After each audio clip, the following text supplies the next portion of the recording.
1 year after our bitter divorce, I ran into my ex-husband at the hospital. He smirked, adjusting his tailored suit jacket, and looked down at me with absolute disgust. "Leaving you was the best decision I ever made," he announced to the entire waiting room. "A useless woman cannot have children. I am so lucky to have a 1-year-old son with your best friend." I took a slow sip of my herbal tea, smiled, and simply replied, "Really?" 5 minutes later, a specific man walked through the sliding glass doors. My former best friend gasped, her face draining of all color, and dropped the baby bottle she was holding. The plastic cracked, spilling milk all over the pristine floor. Before I tell you exactly how I dismantled their perfect little lie, let me know where you are watching from in the comments below. Hit that like button and subscribe if you believe that the best revenge is served cold, backed by undeniable proof. My name is Nia, and I am 34 years old. For 3 agonizing years, my marriage to Jamal was defined by one singular, crushing narrative. I was the defective wife. I was the ambitious, career-driven woman who supposedly prioritized climbing the corporate ladder over fulfilling my biological duty to provide an heir. Jamal was a regional bank manager whose entire ego was tied to his grandfather's massive trust fund. That trust fund demanded a male heir for disbursement, and his family made sure I carried the weight of my perceived failure every single day. His mother used to host lavish Sunday dinners and loudly pray for my empty womb at the dining table. His sister would leave glossy brochures for fertility clinics on my kitchen counter. Through all those tearful nights of negative tests and cruel remarks, my best friend Kiara was always there. She would hold my hand, offer me tissues, and tell me how unfair the world was.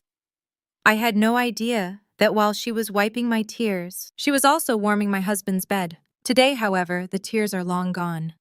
I am sitting in the exclusive VIP lounge of Chicago General Hospital, not as a broken ex-wife, but as the newly appointed Executive Director of Medical Data Analytics. The lounge is a sanctuary of quiet, intimidating luxury.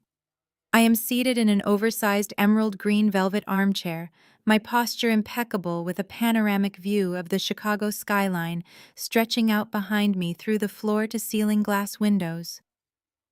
The afternoon light casts a warm glow over the polished mahogany tables and the pristine marble floors. I am wearing a tailored cream blazer that costs more than Jamal's monthly mortgage payment, casually scrolling through confidential departmental reports on my tablet. The air smells of expensive espresso and sanitized perfection. I am entirely in my element. This is my territory now. The heavy double doors of the VIP lounge swing open, shattering the quiet elegance of the room.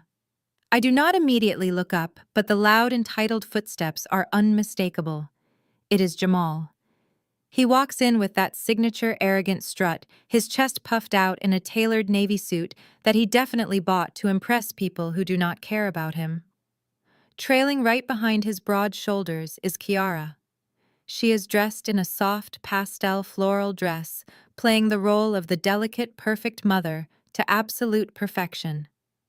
Balanced carefully on her hip is a baby boy just turning 1 year old, dressed in a miniature designer outfit. They walk into the room as if they own the entire building, completely unaware that the woman sitting quietly in the corner actually runs the very floor they are standing on. Jamal spots me. I can see his reflection in the glass window before I even turn my head. The initial flash of surprise on his face quickly morphs into a predatory, cruel gleam. He thrives on moments like this. He lives for opportunities to assert his dominance and remind me of everything he believes I lack. Without a single second of hesitation, he marches straight over to my seating area, intentionally projecting his voice so the few other wealthy patrons in the lounge can hear him. "Well, if it is not my favorite career-obsessed ex-wife," Jamal announces. His voice drips with condescension as he stops just inches from my table, trying to use his height to cast a shadow over me. "I see you are still spending your weekends alone. What is wrong, Nia? Are you scouring the hospital corridors trying to find a medical cure for your barren reality?" I do not flinch. I do not break eye contact. I slowly lock my tablet, place it face down on the marble table, and cross my legs. I look up at him, taking in the smug curve of his lips, and then my gaze shifts to Kiara. She shifts her weight nervously from one foot to the other, clutching the baby much closer to her chest. She offers me a tight-lipped, pitying smile. It is the exact same fake sympathetic smile she used to give me when I would cry on her shoulder about my fertility struggles. Nia, it has been a long time, Kiara says. Her voice is coated in a sugary, artificial sweetness that makes my stomach turn. We really did not expect to run into you here. I hope you are not dealing with any serious health issues. We pray for you, you know. We really do. I rest my hands lightly on my lap, feeling the soft velvet of the chair beneath my fingertips. I am perfectly healthy, Kiara, I reply, my voice completely flat and steady, betraying absolutely zero emotion. I am simply handling some administrative matters today, but I see you two have been quite busy. Jamal puffs out his chest even further, taking another step closer to tower over me. Busy building a real family, he boasts. He gestures dramatically to the child in Kiara's arms. Look at him, Nia. A strong, healthy boy. The future of our legacy. Something you could never, ever give me. Leaving you was the absolute best decision of my life.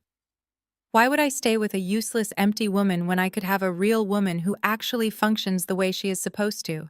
His words are carefully designed to break me. They are calculated to reduce me to the sobbing, insecure woman he divorced a year ago. He wants me to scream. He wants me to cry.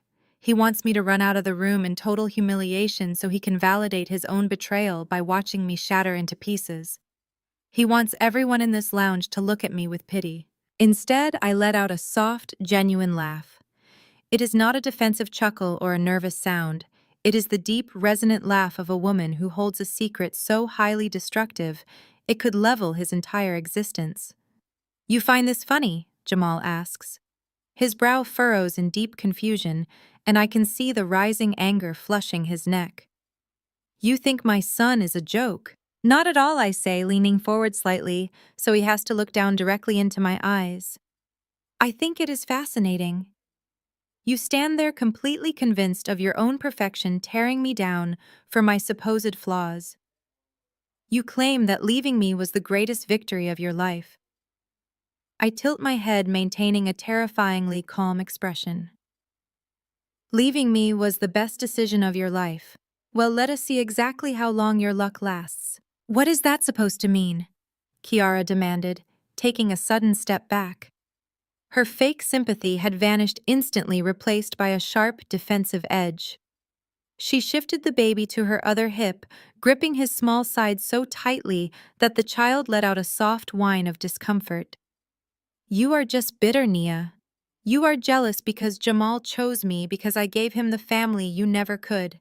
You need to stop being so obsessed with us and move on with your sad, empty life. I did not even blink. I kept my eyes locked onto hers, watching the rapid pulse beating at the base of her throat. I am far from obsessed, Kiara.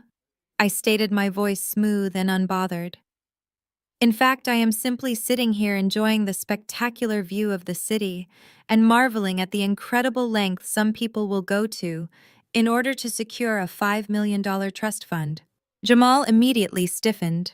The mere mention of his grandfather's trust fund hit an exposed nerve.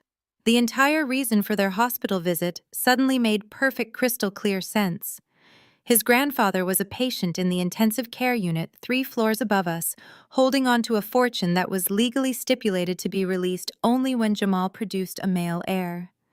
Jamal had proudly paraded this child into the hospital today to claim his grand prize, completely unaware that his golden ticket was built on a foundation of absolute fraud. You keep my family's money out of your mouth, Jamal hissed, pointing a trembling finger at me. You have no right to even speak about my grandfather or the trust. You are nothing to this family anymore. You have been replaced, erased, and upgraded.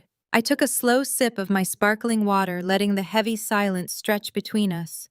The tension in the air was palpable, thick enough to choke on. I looked at the baby, noting the fair complexion, the light hazel eyes, and the soft, sandy curls that looked absolutely nothing like Jamal. I knew the truth. I had known the horrific truth since before the ink on our divorce papers was even dry. I set my glass down with a deliberate sharp clink against the marble table. Replaced, perhaps, I agreed smoothly, but upgraded. I looked directly at Kiara, holding her terrified gaze until she physically swallowed hard. I highly doubt that. Just then, the heavy mahogany doors of the VIP lounge slid open again. The sudden noise made Kiara flinch. The man who walked through those doors was completely unexpected to Jamal, but his arrival was perfectly timed for the destruction I was about to unleash. He was a white man, tall and broad-shouldered, wearing a tailored gray suit that cost a small fortune. It was Liam, Jamal's brother-in-law, the man who was married to Jamal's equally toxic sister, Tasha. Liam worked in high-end real estate and always walked into a room like he owned the entire building. He was the classic arrogant opportunist, always preaching about family values at Sunday dinners while judging everyone around him. Liam scanned the room, his eyes sweeping past the reception desk and landing squarely on our group. The exact moment Liam's eyes locked onto Kiara, the air in the room seemed to freeze. Kiara let out a sharp, involuntary gasp. The color completely drained from her face, leaving her looking like a terrified ghost. Her hands trembled so violently that her fingers lost their grip. The plastic baby bottle slipped from her hand. It plummeted to the floor, clattering loudly against the pristine marble. The plastic lid cracked open upon impact, and a thick puddle of white milk splashed heavily across the tips of Jamal's expensive Italian leather shoes. Jamal looked down at the mess in absolute disgust, his face twisting with annoyance. "What is wrong with you?" he snapped entirely, missing the sheer panic written across his new wife's face. "Watch what you are doing. These shoes cost more than your car." He cared more about his footwear than the fact that his wife looked like she was about to pass out. But I did not miss it. I leaned back into the emerald velvet of my chair, a slow, dark smile spreading across my face. I watched the microscopic exchange between Liam and Kiara. It lasted only a fraction of a second, but it was everything. Liam's confident stride faltered slightly, his jaw tightening as he stared at the spilled milk and the trembling woman crouching on the floor. Kiara refused to look up at him, her breathing ragged as she frantically dabbed at Jamal's shoes with a small burp cloth. Watching Kiara crouch on the floor, playing the submissive, panicked wife, my mind snapped back to a specific Sunday dinner 2 years ago. The memory hit me with visceral clarity. We were at Jamal's family estate in the suburbs. His mother was handing out plates of food, pointedly ignoring me, while offering Jamal the best cuts of meat. Tasha, Liam's wife, was sitting across the table making loud, passive-aggressive comments about a friend who had just given birth to twins. Tasha had looked right at me and loudly prayed that God would bless their family with a real woman capable of bearing children soon. I was sitting there, shrinking into my chair, swallowing the bitter lump of humiliation in my throat. And Kiara was there. She was always there, the supportive, understanding best friend. I remembered her following me into the guest bathroom when I finally broke down in tears. I remembered her wrapping her arms around me, handing me a tissue and whispering comforting lies. "You are so strong, Nia," she had said, stroking my hair. "Jamal is so lucky to have you. Do not let his toxic family get to you. I am always on your side." But then, returning to the dining room that same evening, I had seen it. I had seen Kiara brushing past Jamal in the narrow hallway. I had seen her hand linger just a second too long on his lower back. I had caught the secret, knowing smile they shared when they thought nobody was looking. I had noticed the way Kiara always happened to be at our house when Jamal came home early from work. I had dismissed all of those glaring red flags back then because I trusted her. I loved her like a sister. I believed she was my sanctuary in a house full of wolves. Now, watching her tremble on the hospital floor, wiping up spilled milk like a frightened servant, the puzzle pieces snapped together with violent, beautiful clarity. She had not just played the supportive friend to get close to Jamal. She had played everyone. The quiet terror radiating from her as Liam approached was the final confirmation I needed. The great betrayal was not just a triangle. It was a tangled, disgusting web of lies that was about to suffocate all of them. "Everything all right here?" Liam asked. His voice was smooth and practiced as he stopped next to Jamal. He deliberately avoided looking at Kiara on the floor and completely ignored my presence. Tasha sent me down to find you. The doctors are asking for family members upstairs. Jamal let out an irritated sigh, aggressively wiping the last drop of milk off his shoe with a napkin. Yeah, we are fine. Just dealing with some garbage from the past. He glared at me, his eyes filled with contempt. Come on, Kiara, get up. We are leaving. We have a $5 million inheritance to secure, and we are not going to waste another second breathing the same air as this failure. Kiara scrambled to her feet, her hands still shaking as she adjusted the baby on her hip. She kept her eyes glued to the floor, terrified to look at Liam, terrified to look at Jamal, and absolutely petrified to look at me. I sat perfectly still, radiating an aura of total control. I did not raise my voice. I did not need to. True power never has to shout. You go right ahead, Jamal, I said softly, my voice carrying effortlessly across the quiet lounge. Go upstairs. Show them your beautiful, fair-skinned, light-eyed son. Show them the absolute pride of your bloodline. But remember this moment.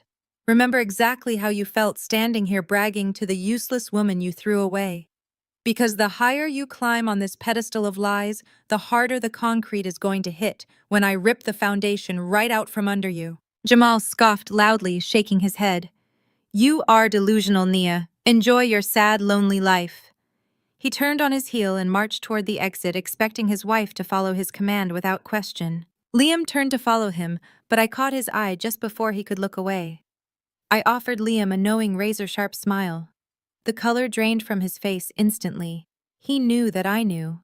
The invisible string pulling this entire family together was wrapped tightly around my finger, and I was about ready to pull it. Jamal did not make it through the sliding glass doors. His fragile masculinity simply could not handle my silence, nor could it process the dismissive smile I had offered his brother-in-law. The heavy mahogany doors began to slowly swing shut, but Jamal caught the brass handle, his knuckles turning white from the force of his grip. He stood there for a brief moment, breathing heavily, battling the urge to walk away against the burning narcissistic need to have the absolute last word.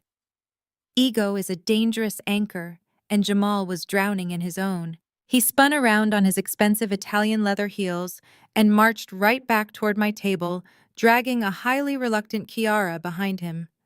She was holding the baby tightly, her eyes darting nervously around the room, desperately wanting to escape the suffocating tension.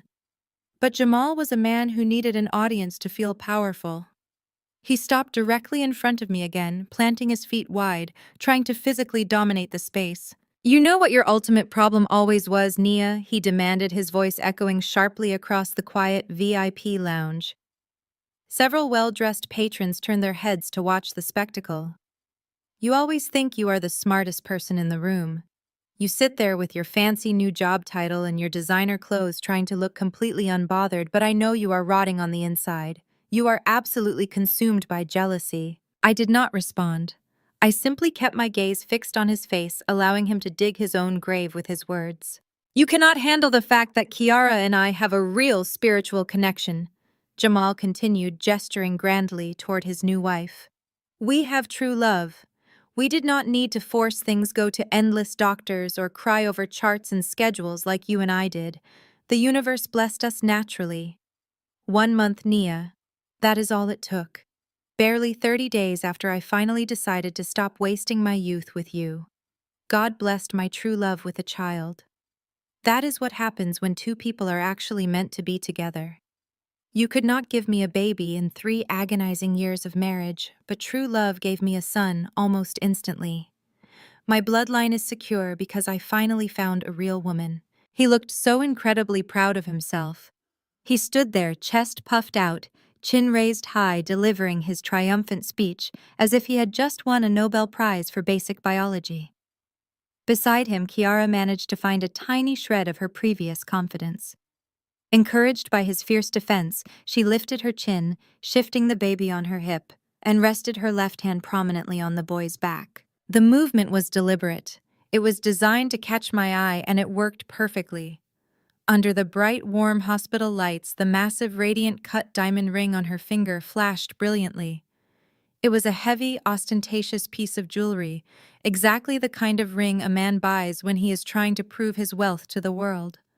I looked at the diamond, watched the light fracture through the stone, and then I slowly brought my eyes back up to Jamal's flushed, arrogant face. True love is such a beautiful, poetic concept, I said, my voice smooth, melodic, and terrifyingly calm. But as a data analyst, I have to admit, I am a bit confused by the exact timeline of this divine blessing you are bragging about. What are you talking about? Jamal snapped, his defensive walls shooting right back up. I am talking about numbers, Jamal.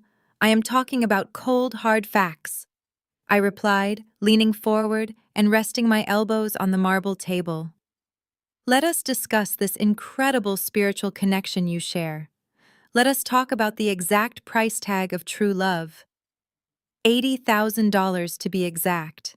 The color instantly drained from Jamal's face. The proud, chest-puffing patriarch vanished in a fraction of a second, replaced by a man who looked like he had just been caught stealing from the collection plate at Sunday service. Kiara frowned, looking back and forth between us, her hand still resting on the baby's back. Yes, $80,000, I repeated loudly enough for Liam to hear from his spot near the doorway. Do you remember our joint savings account at Chase Bank, Jamal? The one we spent 3 years building together? The one that was supposed to be the down payment for a custom-built home in the suburbs? Keep your voice down, Jamal hissed through gritted teeth, casting a panicked glance around the lounge. Oh, I think your brother-in-law and your new wife need to hear this, I countered cheerfully. Because exactly 72 hours before our divorce settlement was legally finalized, someone mysteriously authorized an emergency wire transfer. Someone completely drained that joint account, dry transferring $80,000 into an untraceable offshore shell company. Kiara gasped, her eyes dropping down to the massive diamond ring on her finger as if the stone had suddenly burst into flames. You claimed it was a bad investment loss in your financial disclosures. I continued, my words striking him like physical blows. You sat in that mediation room, looked the judge dead in the eye, and swore that the money was lost due to a sudden market crash. My lawyer advised me to let it go to finalize the divorce quickly, and I did. I let you walk away with the money because my peace of mind was worth losing 80 grand. But I never stopped digging. Jamal took a step back, his mouth opening and closing silently. He looked like a fish suffocating on dry land. I know exactly where that money went, Jamal, I said, pointing a manicured finger directly at Kiara's left hand. You bought that 3-carat radiant cut diamond from an exclusive private jeweler in Buckhead. I know this for a fact because 3 months after the divorce, that very same jeweler sent a complimentary cleaning voucher to our old address thanking you for your incredibly generous purchase. Kiara quickly snatched her hand away from the baby's back, hiding her left hand behind her body. She looked at Jamal with wide, horrified eyes, realizing that the symbol of their perfect romance was nothing but stolen property. You used my hard-earned money to buy your mistress a shiny new collar, I stated, my voice echoing with absolute authority. You managed a regional bank branch, Jamal, but I brought in 3 times your salary. That account was 70% my income. My late nights at the hospital, my bonuses, my intellectual property. You did not buy her a ring with your success. You bought her a ring with my sweat. That is a lie! Jamal stammered, his voice cracking under the pressure. I earned that money. I was the head of our household. The husband is entitled to manage the finances. We built that wealth together. You did not build anything, I shot back, slicing through his pathetic defense. You are a parasite. You attached yourself to my ambition because you had none of your own. You stand here bragging about true love, but the only thing true about your relationship is that it was entirely funded by your ex-wife. You literally proposed to another woman using my paycheck. The silence in the VIP lounge was deafening. The other patrons had completely abandoned any pretense of minding their own business. They were staring openly at Jamal, judging the man who had just been exposed as a common thief in an expensive suit. Kiara looked completely humiliated. The fairy tale narrative she had sold to all her friends, the story of the wealthy, successful banker who swept her off her feet with a massive diamond, was shattered into pieces on the hospital floor. She stared at Jamal, her eyes brimming with angry tears, waiting for him to defend himself, waiting for him to prove me wrong. But Jamal had absolutely nothing to say. His jaw worked furiously, but no sound came out. He was completely disarmed, stripped of his arrogant facade, standing totally naked in the harsh light of reality. "So please," I said, leaning back into my chair and picking up my tablet once again. "Tell me more about your natural spiritual blessings. Because from where I am sitting, the only blessing in your life was the day I decided not to press criminal fraud charges against you. Now get out of my sight." Before Jamal could scrape together a pathetic rebuttal to defend his bruised ego, the heavy mahogany doors of the lounge swung open for a third time. The sharp, aggressive clacking of stiletto heels echoed across the marble floor. I did not even have to look up to know exactly who had just arrived. The overwhelming scent of expensive but heavily applied floral perfume and unearned arrogance announced her presence instantly. It was Tasha. Jamal's younger sister walked into the room carrying a massive iced caramel macchiato in one hand and her designer handbag in the other. Tasha had always been a master at spending money she did not earn. She paraded her marriage to Liam as if she had won the lottery, constantly looking down her nose at anyone she deemed beneath her social bracket. For 3 agonizing years of my marriage, she had made it her absolute mission to remind me that I was an unwelcome outsider in their prestigious family. Tasha stopped dead in her tracks when she saw me sitting at the table. Her dramatically arched eyebrows shot up and a vicious, gleeful smirk spread across her face. "I thought the air in here suddenly smelled desperate and bitter," Tasha announced loudly. She strutted over to join Jamal and Kiara, completely ignoring the suffocating tension radiating from her brother. "What a pleasant surprise, Nia. Are you stalking us now? I knew you were having a hard time letting go of my brother, but following us to the hospital is a whole new level of pathetic." "Tasha, stop," Jamal muttered through gritted teeth, his eyes darting nervously toward the other wealthy patrons who were actively watching the spectacle unfold. He was thoroughly humiliated from the ring exposure and desperately wanted to flee the room. But Tasha was entirely oblivious to her brother's panic. She thrived on conflict and lived for moments where she could publicly tear me down to elevate herself. She stepped right in front of Kiara, wrapping a protective, exaggerated arm around her new sister-in-law. "Why should I stop Jamal?" Tasha demanded, flipping her long dark hair over her shoulder. "She needs to hear the truth. She needs to understand her place."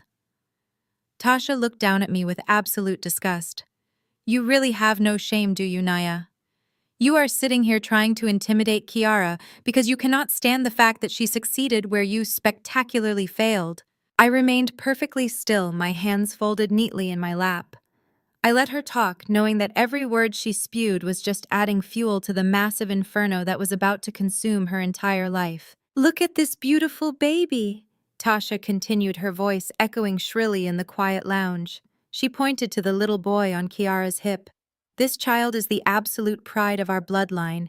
He is the sole reason our grandfather is going to pass away in peace upstairs. Kiara is the savior of this family. She gave Jamal a true heir, a healthy, perfect son. She secured the legacy of our name and ensured the trust fund stays exactly where it belongs." "And what did you do for 3 years? You cried, you complained, and you proved to everyone that you are completely useless." I shifted my gaze to Liam, who was still standing rigidly near the doorway. While Tasha was loudly broadcasting her immense pride over her brother's glorious bloodline, Liam looked like he was about to vomit. A thick bead of sweat rolled down the side of his pale face.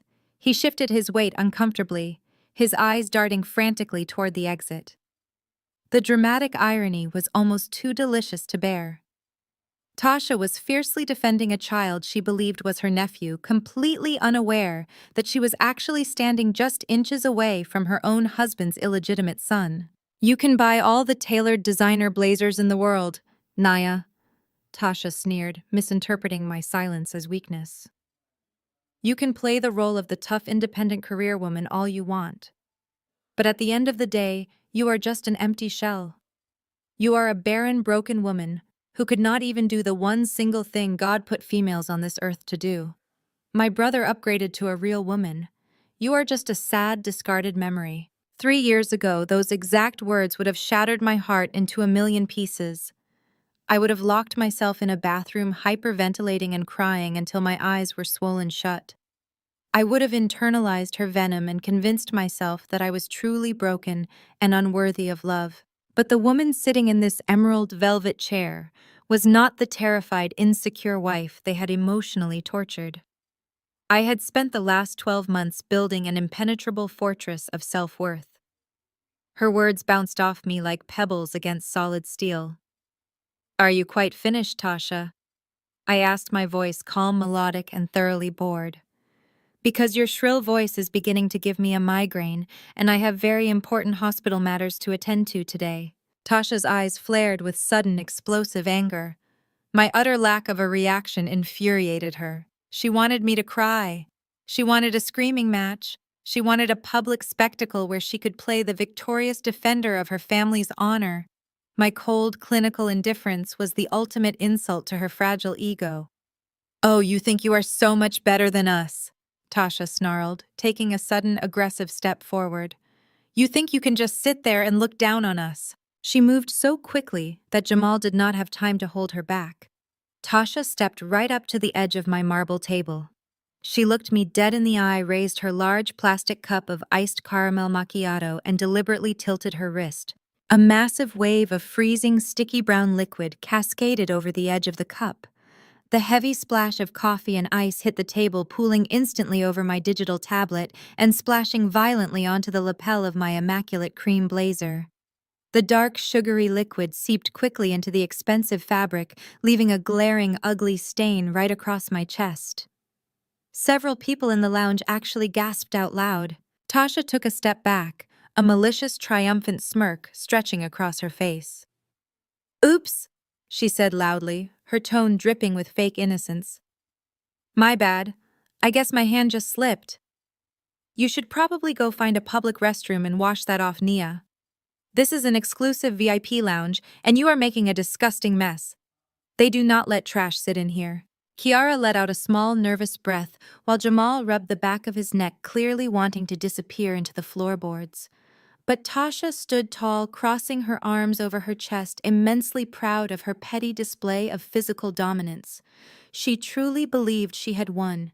She believed she had humiliated the barren, discarded ex-wife and put me back in my rightful place. I looked down at the dark brown stain spreading across my designer blazer. I felt the freezing cold liquid soaking through my silk blouse, clinging uncomfortably to my skin. I did not flinch. I did not scream. I did not reach for a napkin to frantically wipe it away. I took one deep, measured breath, and I slowly stood up from my chair. The sheer, undeniable presence I commanded as I rose to my full height made Tasha's smirk falter for a split second. The air pressure in the room seemed to drop drastically. The silence was absolute. Everyone was waiting for me to explode, to slap her, to throw my own drink in retaliation. Instead, I simply looked at Tasha with the cold, calculating eyes of an apex predator staring at a trapped mouse. The petty game of words was officially over. It was time to show this arrogant family exactly whose house they had just decided to vandalize. I reached into my pocket, pulling out a crisp white linen handkerchief. I slowly and methodically dabbed at the dark caramel stain on my lapel. Tasha shifted her weight, bouncing on her stilettos, practically vibrating with the anticipation of a physical altercation. She wanted me to lunge at her. She wanted me to pull her hair or scream profanities so she could play the victim and have me arrested. I did not give her the satisfaction. Violence is a desperate language used by people who have exhausted their vocabulary. I did not need to raise my hand to destroy her.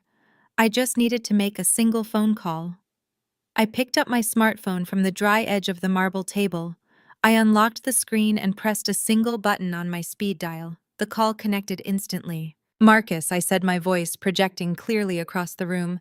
"I need a security detail in the VIP lounge on the 4th floor immediately. We have an aggressive disturbance and several unauthorized individuals trespassing in a restricted zone." Tasha barked out a harsh, mocking laugh. "Are you seriously calling mall cops on us?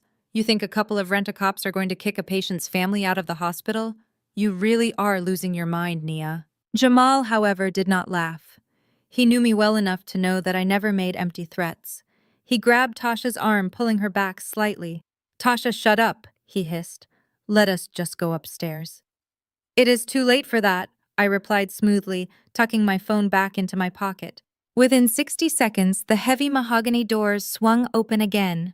4 hospital security officers, led by the head of security Marcus, marched into the lounge. They were not standard guards. The VIP wing utilized highly trained, imposing personnel dressed in sharp black suits, equipped with earpieces and radios. Marcus stepped forward, his eyes scanning the spilled coffee on the floor, the stained table, and finally, my ruined cream blazer. His expression hardened instantly.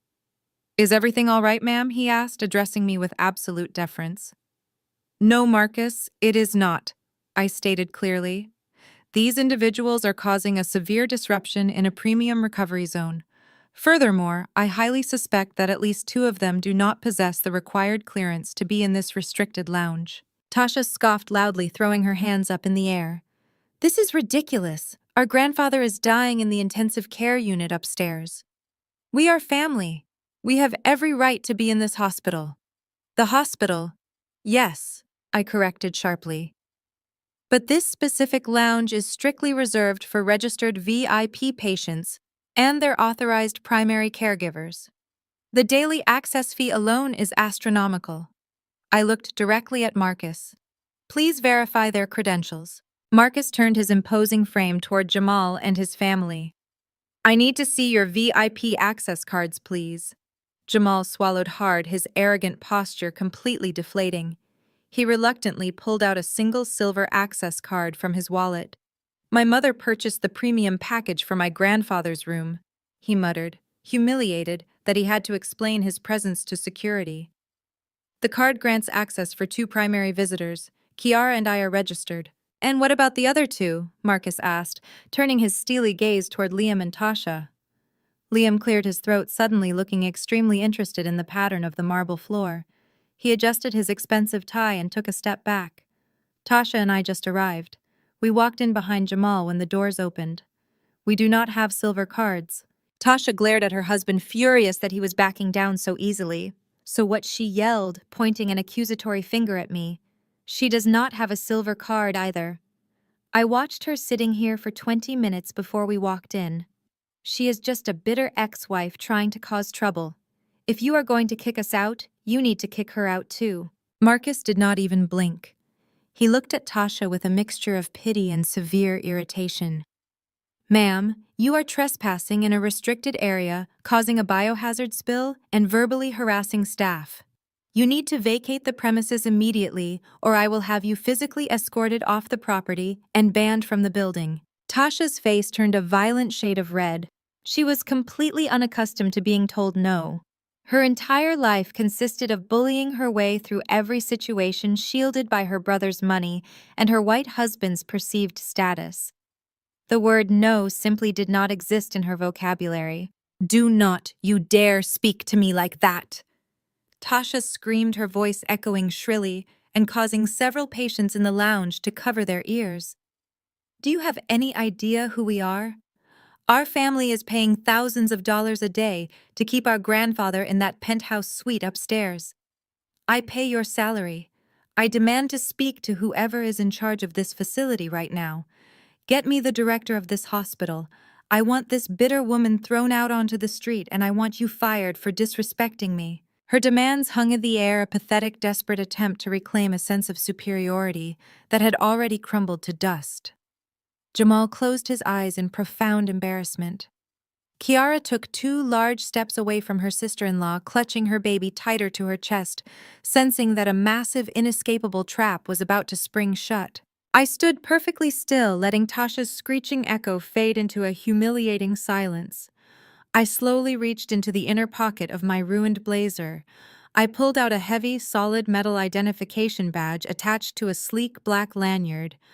I held it up, letting the polished gold lettering catch the bright overhead lights before I deliberately clipped it to my lapel, right above the coffee stain. "You want to speak to the director, Tasha?" I asked, my voice dropping to a low, commanding register that commanded absolute obedience. Tasha squinted at the badge. Her eyes darted from the shiny metal clip down to the bold, engraved text. The color vanished from her face so rapidly, it looked like she was going into medical shock. Her jaw dropped open, but the arrogant words she had been preparing died instantly in her throat. Jamal followed her gaze.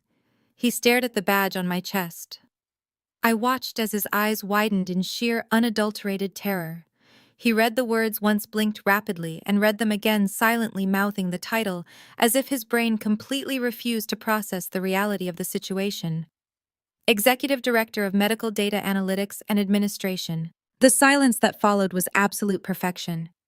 It was the sound of a toxic, parasitic family realizing that the woman they had emotionally tortured, the woman they had discarded and deemed entirely useless, was actually sitting on the throne of the very institution, holding their grandfather's life in its hands. "I do not just work here, Tasha," I said smoothly, stepping out from behind the marble table. "I manage the financial and operational data for this entire wing. I oversee the billing structures, the premium care allocations, and the security protocols for the intensive care units. I am the director you just demanded to see."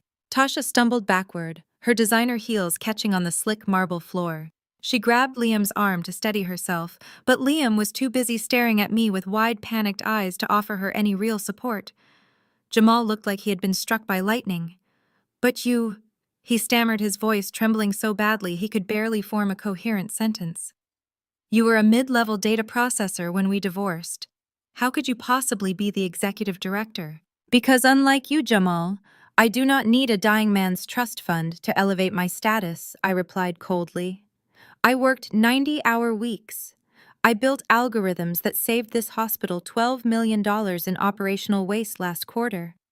While you were busy draining our joint savings account to buy a fraudulent engagement ring, I was busy securing a seat at the executive table."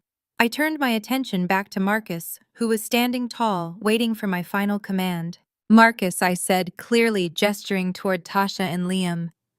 "These two individuals do not have VIP clearance. They have assaulted a member of the executive staff and disturbed the peace in a critical healing environment. Escort them out of this lounge immediately. If they resist, call the Chicago Police Department and have them arrested for trespassing and simple assault."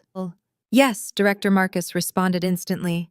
He snapped his fingers, and two of the imposing security guards stepped forward, flanking Tasha and Liam on either side. "You need to leave right now," Marcus ordered, his tone leaving absolutely zero room for negotiation. "Walk toward the elevators or we will physically remove you." Tasha opened her mouth to argue, but the massive security guards stepping into her personal space forced her to shut it. She looked at Jamal for help, pleading with her eyes for her brother to save her from this ultimate public humiliation. But Jamal was completely paralyzed. He could not save her because he could not even save himself. Liam, ever the coward, immediately raised his hands in surrender. "We are leaving," he said quickly, grabbing Tasha's elbow and forcefully dragging her toward the heavy mahogany doors. "Come on, Tasha. Do not make this worse." Tasha resisted for a fraction of a second, glaring at me with a mixture of intense hatred and profound disbelief. But the reality of my power was absolute, and she had no choice but to let her husband pull her away in utter disgrace. I watched them go, maintaining my cold, unwavering composure. Jamal and Kiara were left standing alone in the center of the lounge, completely exposed, completely outmaneuvered, and entirely at my mercy. I brushed a stray drop of coffee off my sleeve, fixing my gaze back onto my ex-husband. "Now," I said softly, the silence in the room amplifying every single syllable. "Let us talk about your grandfather's medical bills." Jamal stared at me, his chest heaving rapidly as the reality of my words finally penetrated his thick skull. The mention of his grandfather's medical bills was the ultimate trigger. He looked around the lounge, his eyes darting frantically. The few remaining patrons were watching him with undisguised judgment. Marcus and the security team stood nearby, their presence a silent, looming threat. The shame was burning Jamal alive, stripping away every last ounce of his carefully constructed, arrogant facade. He spun around to face Kiara, who was still trembling near the center table. "Sit down and keep him quiet," Jamal ordered in a harsh, clipped whisper, gesturing toward the baby. "Do not move from that spot." Kiara swallowed hard, her eyes wide with fear, and immediately scurried to a chair in the far corner, clutching the child tightly to her chest. Jamal then turned back to me. His jaw was clenched so tightly I thought his teeth might shatter. We need to talk, he demanded, his voice low and vibrating with barely contained rage. Privately. Now. I glanced at Marcus, giving him a subtle nod to indicate I had the situation under control. I will give you exactly 3 minutes, Jamal, I replied, my tone indicating I was doing him a massive favor. I turned and walked toward a secluded alcove near the floor-to-ceiling windows, completely out of earshot from the rest of the lounge, but remaining in plain sight of my security detail. Jamal followed closely behind me, his heavy footsteps echoing sharply on the marble floor. As soon as we reached the corner, he dropped all pretense of civility. The polished, successful regional bank manager vanished entirely. In his place stood a desperate, cornered narcissist who was rapidly losing his grip on reality. "You think you hold all the cards, do you?" Jamal hissed, stepping aggressively into my personal space. He leaned in, trying to use his physical size to intimidate me, a tactic that might have worked 3 years ago but was completely useless now. "You think you can freeze my bank accounts, humiliate my wife, and threaten my grandfather's care just because you got a fancy new title on your door?" I kept my eyes locked onto his, entirely unbothered by his proximity. "I am not threatening anything, Jamal. I am simply executing the standard operational procedures for patients with flagged financial accounts. It is not my fault your assets are currently under investigation for severe financial fraud." Jamal's face flushed a deep, violent shade of crimson. "Listen to me very carefully, Nia," he growled, his voice dropping to a venomous whisper. "You are going to call your lawyer right now. You are going to drop that ridiculous lawsuit demanding the $80,000 back, and you are going to unfreeze my accounts immediately. If you do not do exactly as I say, I am going to destroy you. I will burn your precious new career straight to the ground." I tilted my head, studying him with mild amusement. "Is that so? And how exactly do you plan to do that?" A dark, malicious smirk spread across his face. He actually thought he had a winning hand. He thought he had found the perfect weapon to break me. "How do you think a woman like you gets a position like this?" Jamal sneered, his words dripping with pure misogyny. "You were a mid-level nobody a year ago. Do you really expect me or anyone else to believe you earned the title of executive director purely on merit? I know exactly how corporate politics work. I am going to go straight to the hospital board of directors. I will go to the human resources department. I will contact the local medical journals and every professional network in Chicago. I will tell them all exactly how you got this job. I will tell them you slept with the chief medical officer. I will spread the rumor that you traded favors in hotel rooms to get your name on that executive door." He leaned even closer, his breath hot against my face. "You know how quickly people believe that kind of story, Nia? You know how easy it is to drag a successful black woman down from her pedestal?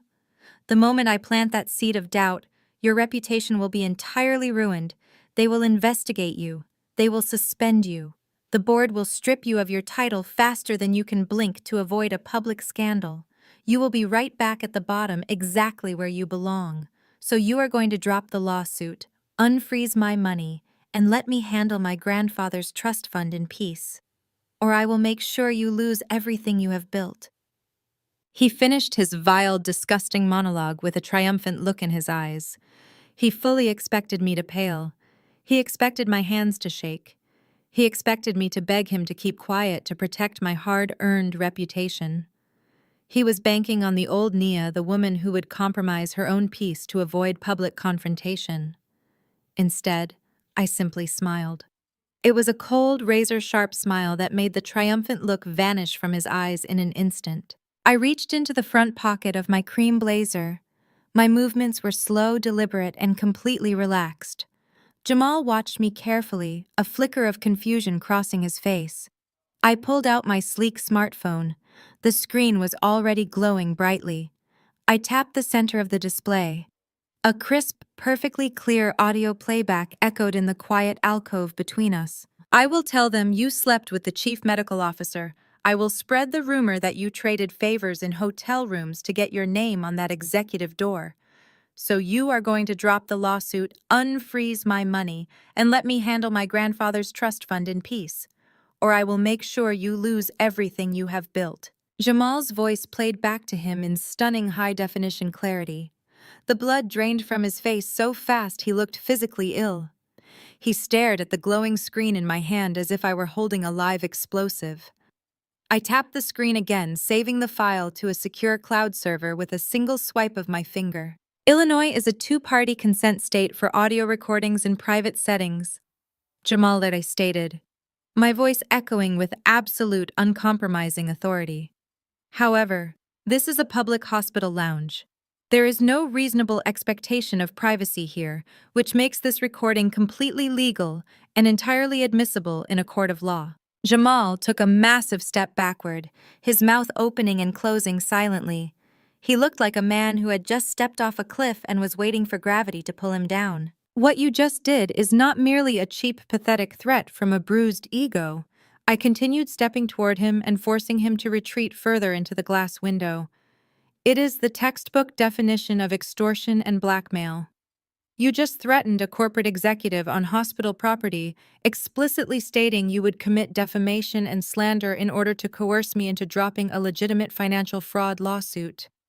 That is a felony, Jamal. He raised his hands defensively, his arrogant posture completely obliterated. Nia, wait, he stammered, his voice dropping to a frantic, terrified whisper. Put the phone away. Keep your voice down. People are looking. I did not mean it like that. I was just angry. You provoked me. I provoked you, I asked, raising an eyebrow. I simply asked you about your grandfather's medical bills, and you responded by threatening to destroy my career with malicious lies. You showed me exactly who you are, Jamal. You are a weak, desperate man who resorts to attacking a woman's integrity because you cannot compete with her intellect. Please, Nia, Jamal begged, his eyes darting frantically toward Marcus, terrified the security detail would intervene. Do not send that recording to anyone. If you give that to my lawyers or the police, I will lose my job at the bank. I will lose my licensing. I will be completely ruined. You should have thought about that before you decided to play games with a woman who builds data networks for a living, I replied coldly. You thought you could intimidate me. You thought you could back me into a corner. But you just handed me the exact weapon I need to ensure you never ever try to cross me again. I slipped the phone back into my pocket, smoothing out the fabric of my blazer. I established absolute, undeniable dominance in that moment. Jamal was shrinking before my eyes, utterly defeated, utterly trapped by his own malicious arrogance. Now I commanded my voice, dropping to a low, lethal register. You are going to lower your voice. You are going to stand up straight. And you are going to listen very carefully to what is about to happen to your grandfather's hospital account. Jamal swallowed audibly. He straightened his posture, but the arrogant swagger was entirely gone. He looked like a puppet whose strings had just been cut, standing rigid and terrified as he waited for my next words. I took a deliberate step back, maintaining a calculated professional distance, and gestured broadly toward the wide expanse of the quiet hospital lounge. Do you really think I do not know why your entire circus of a family is parading through my hospital today? I began, keeping my voice impeccably smooth and controlled. Tasha Liam, your new wife and a baby, who should be at home napping instead of being dragged into a highly sanitized clinical environment. You are all moving with this frantic, desperate energy. It is quite a pathetic spectacle, Jamal. He refused to meet my eyes, opting to stare at the knot of my silk blouse. I stepped directly into his line of sight, forcing him to acknowledge my presence. When my security team ran the access credentials for your mother's VIP card earlier today, I naturally had the administrative system pull up the primary patient file linked to it. Marcus, your grandfather, the great patriarch of your family. I let the name hang heavily in the air between us.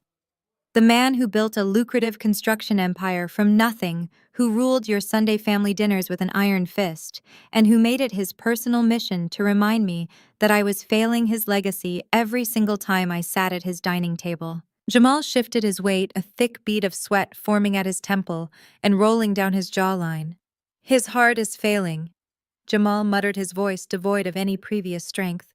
The doctor said he has maybe 48 hours left. His organs are shutting down. I know, I said coldly, offering absolutely no sympathy.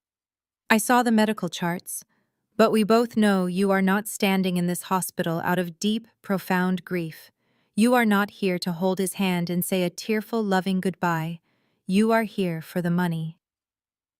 I watched Jamal's jaw clench tightly, but he remained silent.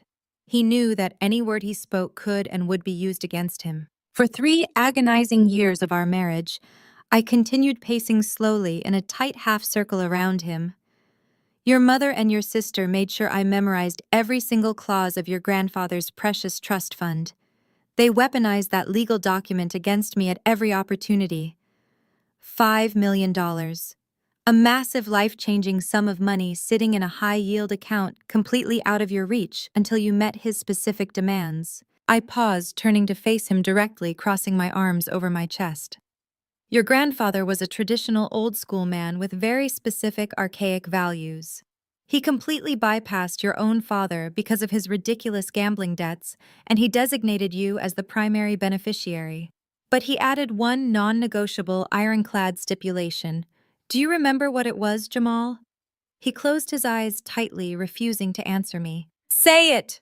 I commanded, my voice slicing through the air like a surgical blade. A male heir, Jamal whispered, the words tumbling out of his mouth like bitter ash. The trust only disperses upon the presentation of a biological male heir carrying the family name. Exactly, I said, a slow, dangerous smile touching my lips. A biological male heir. Not an adopted child, not a daughter, a blood son to carry on his legacy. If you fail to produce one before he takes his last breath, that entire $5 million fortune defaults to the secondary beneficiaries. Tasha gets a cut, your distant cousins get a cut, and the rest goes directly to his church. You get absolutely nothing. I turned my head to look across the lounge. In the far corner, Kiara was still huddled in her velvet chair, clutching the baby boy tightly against her chest. She looked like a terrified bird, completely isolated now that Tasha and Liam had been thrown out of the building by my security team. The baby was fussing, clearly agitated by the tense, hostile atmosphere in the room, but Kiara was too busy watching Jamal and me to properly soothe him. She rocked him mechanically, her eyes wide with mounting dread. That is why you were in such a frantic rush to leave me, I explained, mapping out the entire timeline for him, forcing him to face the ugly, transparent reality of his own actions. Your grandfather's health started declining rapidly 18 months ago. You saw the clock ticking down.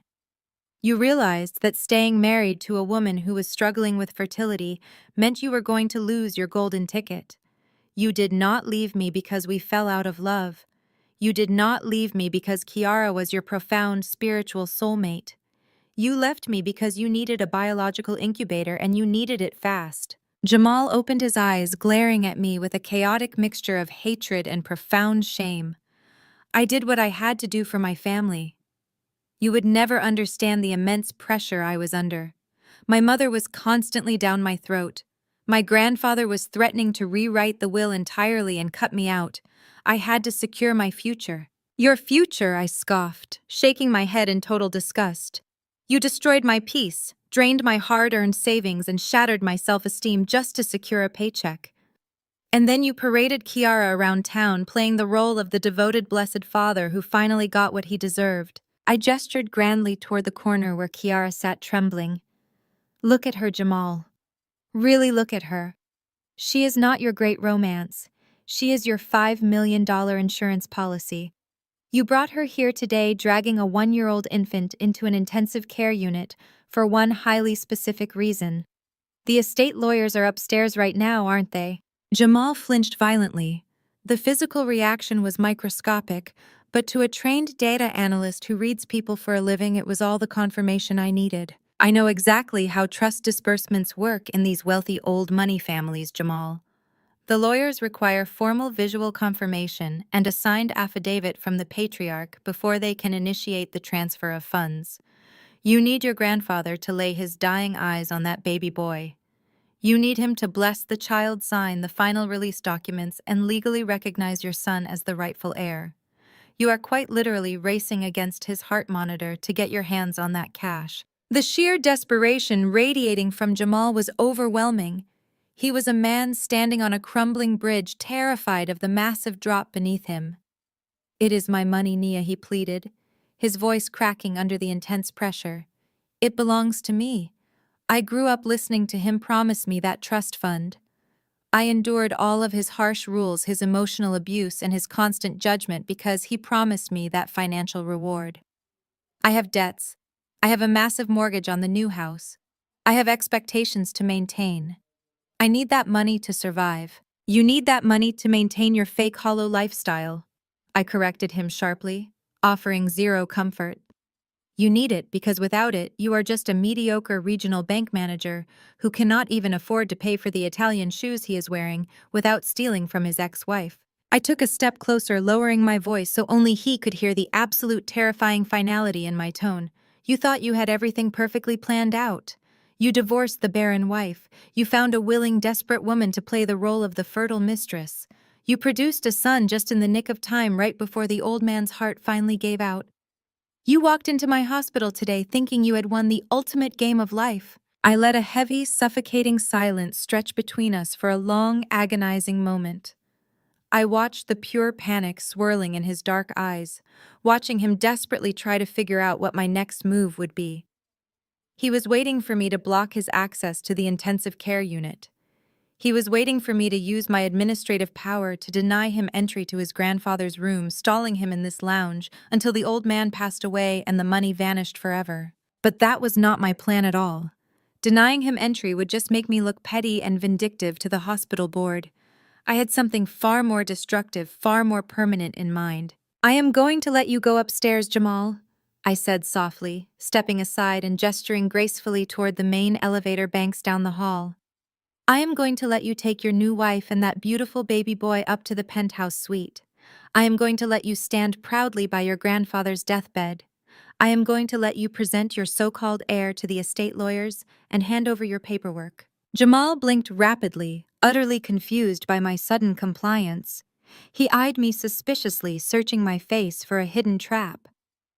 You are letting me go up there, just like that. Just like that, I confirmed, my voice carrying a dark, chilling promise that made the hairs on his arms stand up. Because the punishment for your arrogance is not me blocking your path. The punishment is letting you walk right into your own public execution. I looked past his broad shoulders, locking eyes with Kiara in the far corner of the lounge. She looked absolutely petrified, her chest rising and falling rapidly as she clutched the child. Go on, Jamal, I urged, a dangerous glint flashing in my eyes. Go claim your $5 million prize.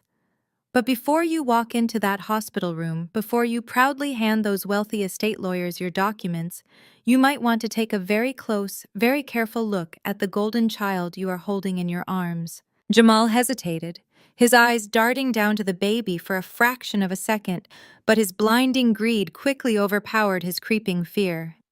He scoffed, adjusting his jacket, and forcefully grabbed Kiara by the elbow to pull her toward the main elevator banks.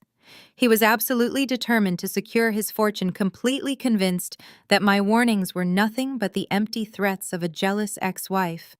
But before he could even press the illuminated button to summon the elevator, I gracefully stepped behind the sleek, polished marble reception desk of the VIP lounge. Before you head up to the penthouse suite, Jamal, I called out, my voice ringing with professional authority.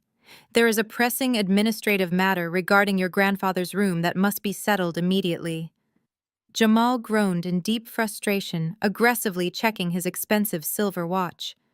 What now? He snapped. My mother already paid the premium daily rate for his suite.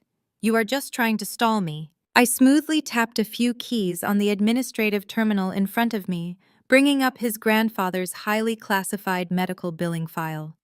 She paid for standard VIP monitoring. I corrected him, keeping my eyes fixed on the glowing screen. But since his organs are rapidly failing and he required emergency life support protocols overnight, his account triggered an automatic upgrade to Level 1 intensive care. Hospital policy strictly requires a $10,000 deposit to maintain that specific penthouse suite with the advanced medical equipment he currently needs. Otherwise, he gets transferred to the standard intensive care ward on the 3rd floor. Transferred, Jamal repeated, his voice jumping up an octave in sheer panic. You cannot move him now.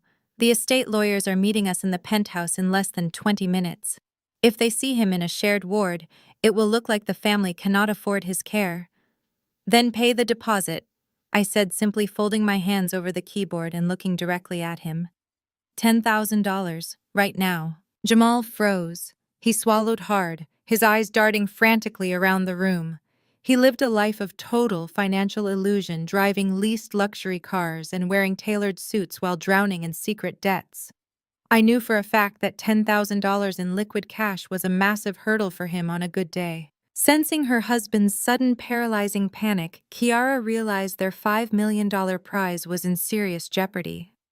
She quickly handed the baby over to Jamal and stepped forward. Her entire demeanor shifted in the blink of an eye.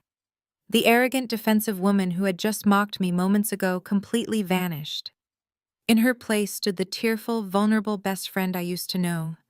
It was a terrifyingly seamless performance. Kiara walked slowly up to the marble desk, wrapping her arms around herself to appear smaller, more fragile.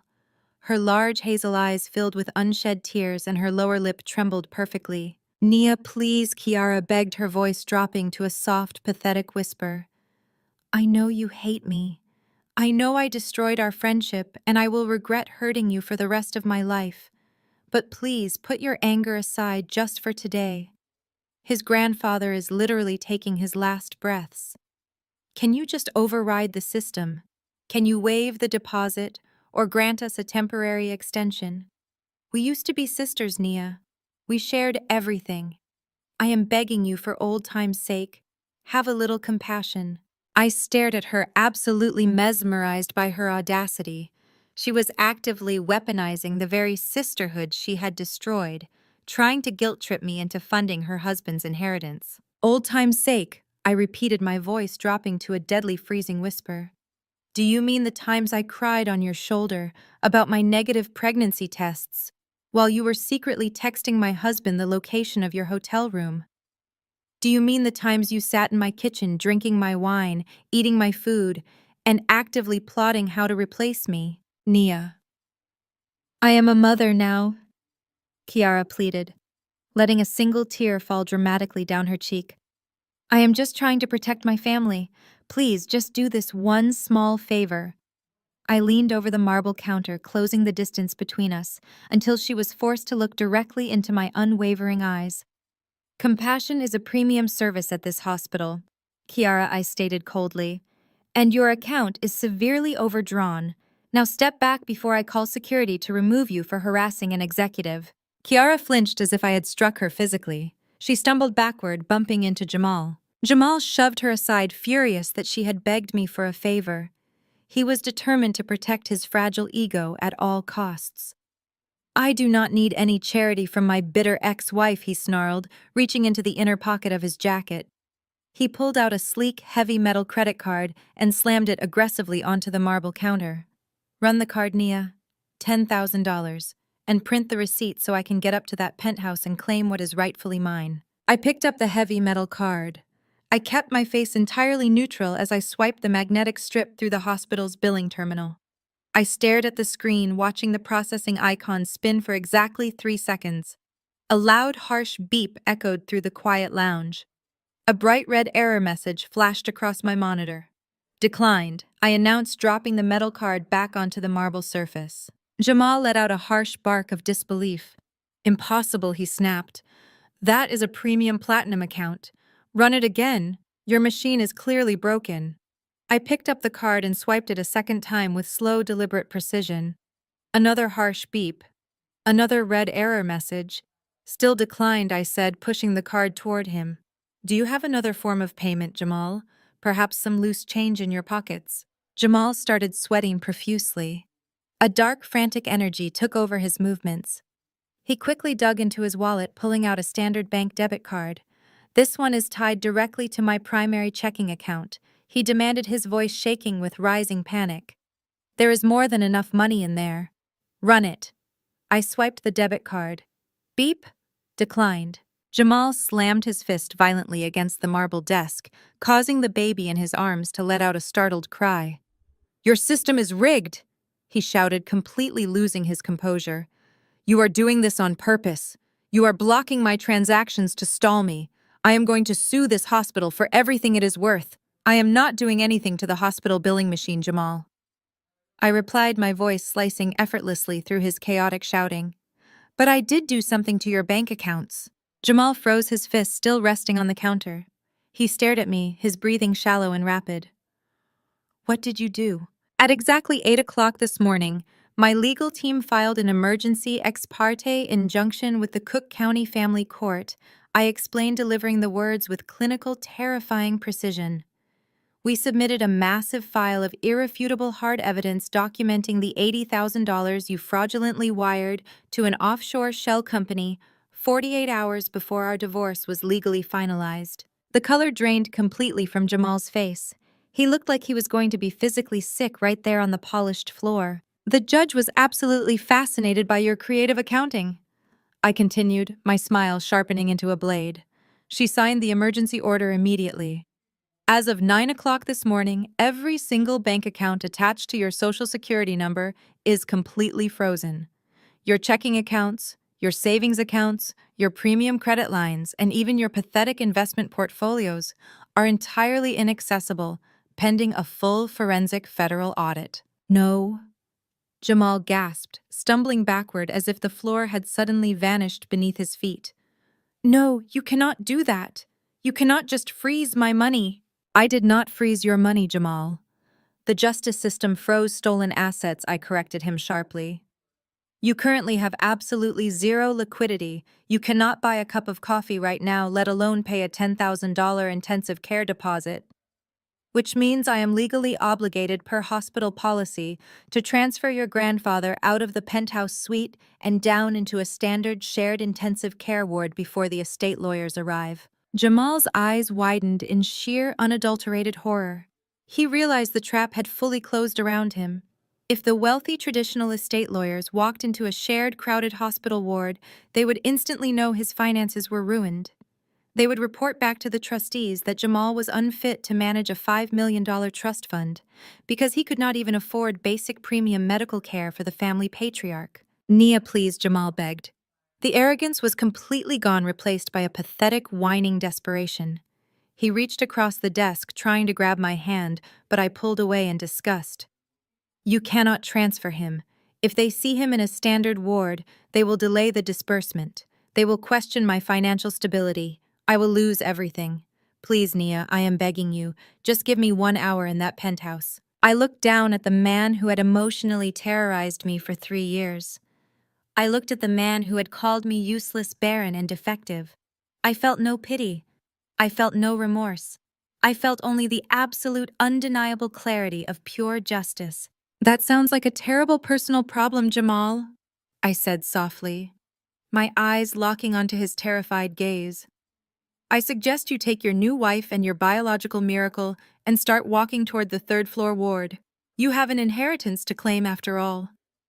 I turned back to my monitor, deliberately ignoring his presence, and pressed the button to authorize his grandfather's immediate room transfer. Before Jamal could even utter another word of protest, the heavy mahogany doors of the VIP lounge swung violently inward.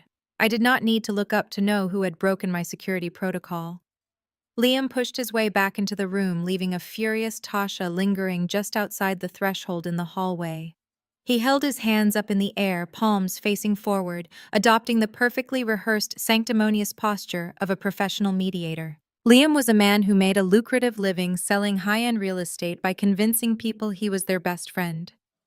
He thrived on managing conflicts, smoothing over rough edges, and making everyone believe he was the absolute voice of reason. He had clearly realized that if Jamal lost the $5 million trust fund, Tasha would lose her secondary beneficiary status, and Liam's own lavish lifestyle would take a massive financial hit. He could not afford to let me transfer the grandfather. Nia, please let us just take a deep breath and be reasonable about this, Liam began. His voice was coated in a thick, patronizing layer of fake diplomacy. He walked slowly toward the marble desk, acting as if he were trying to calm down a hysterical child rather than addressing an executive director. You have made your point. You proved you are powerful and successful. We all see it. But you do not need to do this. Do not let bitterness destroy a dying man's final moments. Be the bigger person, Nia. Show some grace. Family is sacred. And at the end of the day, we have to forgive and move forward. I slowly lifted my hands from the keyboard, folding them neatly on the polished marble surface. I looked at Liam taking in his tailored gray suit, his perfectly coiffed hair, and the absolute staggering audacity radiating from his pores. This was the same man who used to sit at the head of Jamal's dining table every Thanksgiving, raising his glass to toast the sanctity of marriage while giving me pitying looks for my empty womb. Grace! I repeated, testing the word on my tongue as if it were a foreign concept. You want to stand in my hospital after your wife just assaulted me with freezing coffee and lecture me about grace and the sanctity of family. I am just saying, there is no need for unnecessary cruelty. Liam countered smoothly, offering me a tight, encouraging smile. You are a sophisticated woman. Let Jamal go upstairs. Do not stoop to their level. You have a beautiful new life now. So just take the high road and let the past go. I let out a soft, melodic laugh that made the forced smile completely vanish from Liam's face. Liam, your profound dedication to the sacred bonds of family is truly inspiring, I said, my voice echoing with a dangerous razor-sharp edge. It is almost as impressive as your highly diversified real estate portfolio. Liam stopped walking. His foot hovered in the air for a fraction of a second before planting firmly on the floor. His broad shoulders stiffened, and the color began to rapidly drain from his cheeks. I leaned forward across the marble desk, locking my eyes onto his terrified gaze. Let us talk about Oak Park, Liam. A lovely, quiet, affluent suburb. Specifically, let us talk about the luxury penthouse apartment at the Azure Building. You purchased it exactly 7 months ago. You used a blind holding company called True North LLC to keep your name off the public property records, which was a very clever strategy for a real estate broker. What are you talking about? Liam stammered, his smooth, diplomatic voice suddenly cracking. He took a small step backward, his eyes darting toward the hallway where Tasha was still standing. I do not know any holding company. Oh, please do not insult my intelligence, I replied coldly. When I initiated the forensic financial audit for my divorce, I had my legal team pull the banking records of everyone in Jamal's immediate circle to trace where my $80,000 went. We found your blind LLC. We tracked the mortgage payments directly back to a private offshore account you manage. The heavy mahogany doors creaked open a few more inches. Tasha stepped fully back into the VIP lounge. The arrogant, screaming woman from 10 minutes ago was entirely gone. She looked at her husband with wide, suspicious eyes. Liam, what property in Oak Park is she talking about?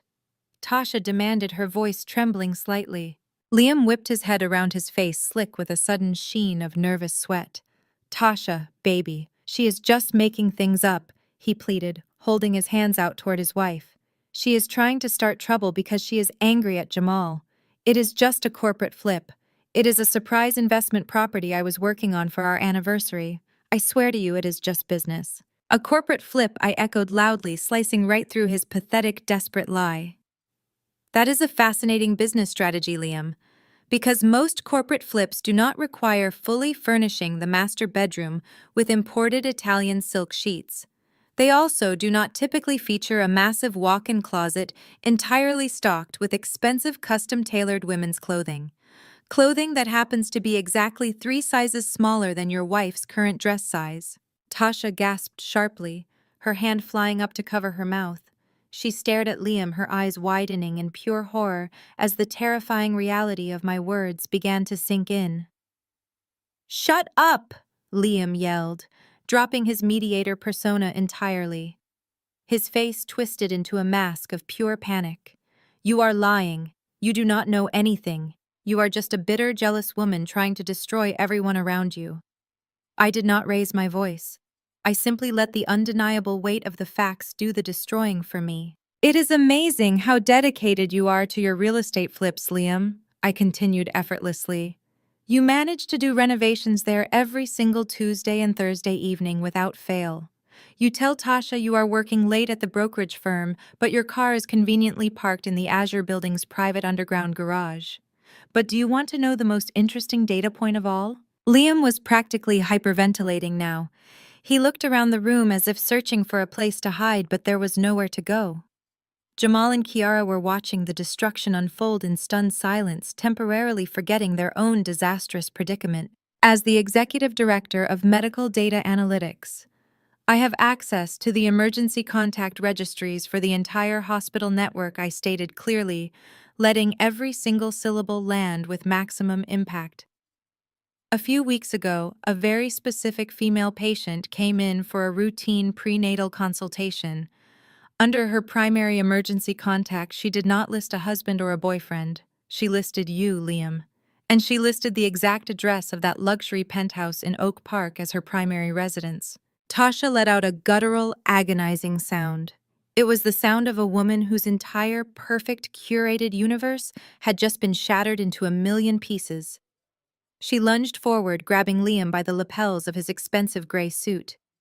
"Who is she?" Tasha screamed, shaking him violently. "Who is living in that apartment, Liam? Who are you spending your Tuesday nights with?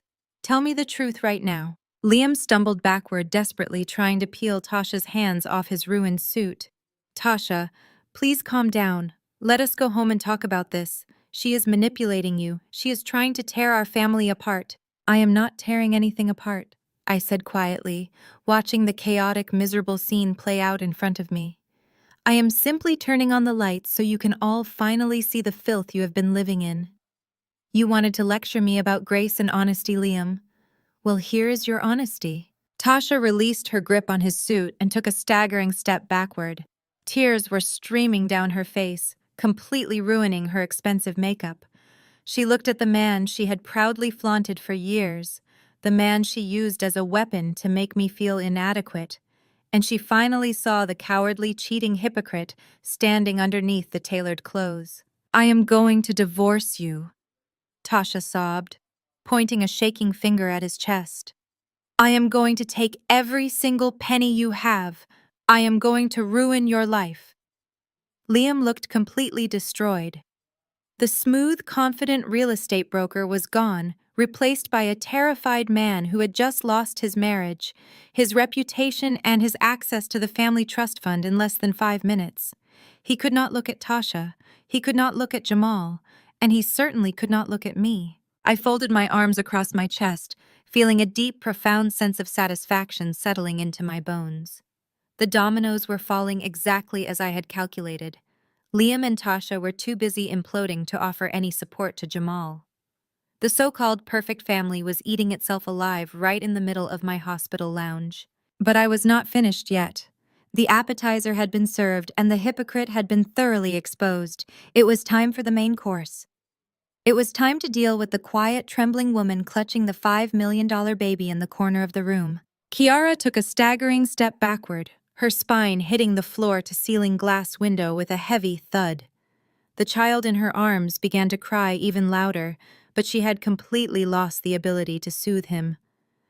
The look she gave me was no longer filled with fake pity or arrogant triumph. It was the absolute paralyzing terror of a fraud who knew her mask was about to be ripped off. Jamal watched his sister and brother-in-law walk away in total humiliation, then turned back to me, desperately trying to cling to the last pathetic shred of his dignity. "You stop trying to divide my family!" Nia Jamal roared. His voice was shaking, but he tried to project an aura of dominance. "This boy is my son.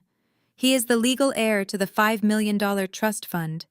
You are just a bitter, failed woman who is insanely jealous of our happiness, so you are making up these psychotic lies to ruin us." I did not flinch at his shouting.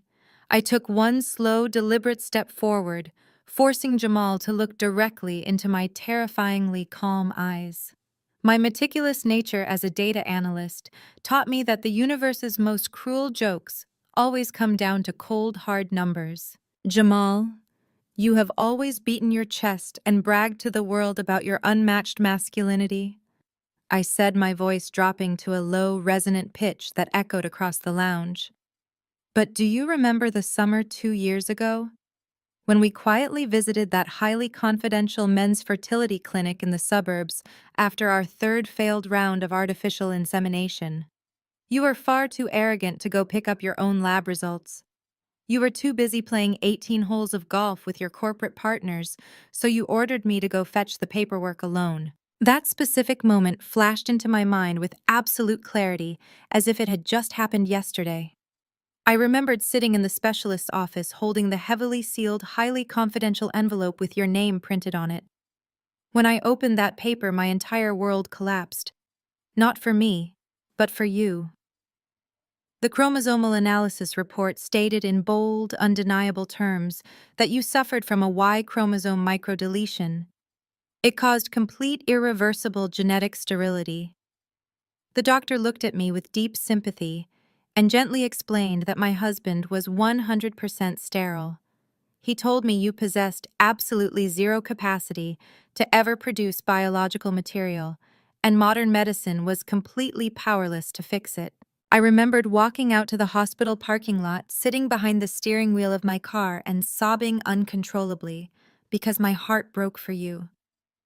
I knew exactly how a proud, patriarchal black man like you, a man suffocating under the pressure of producing an heir to secure his grandfather's massive trust fund, would completely shatter if he learned he was biologically inadequate. Right at that exact moment, my phone rang. It was you.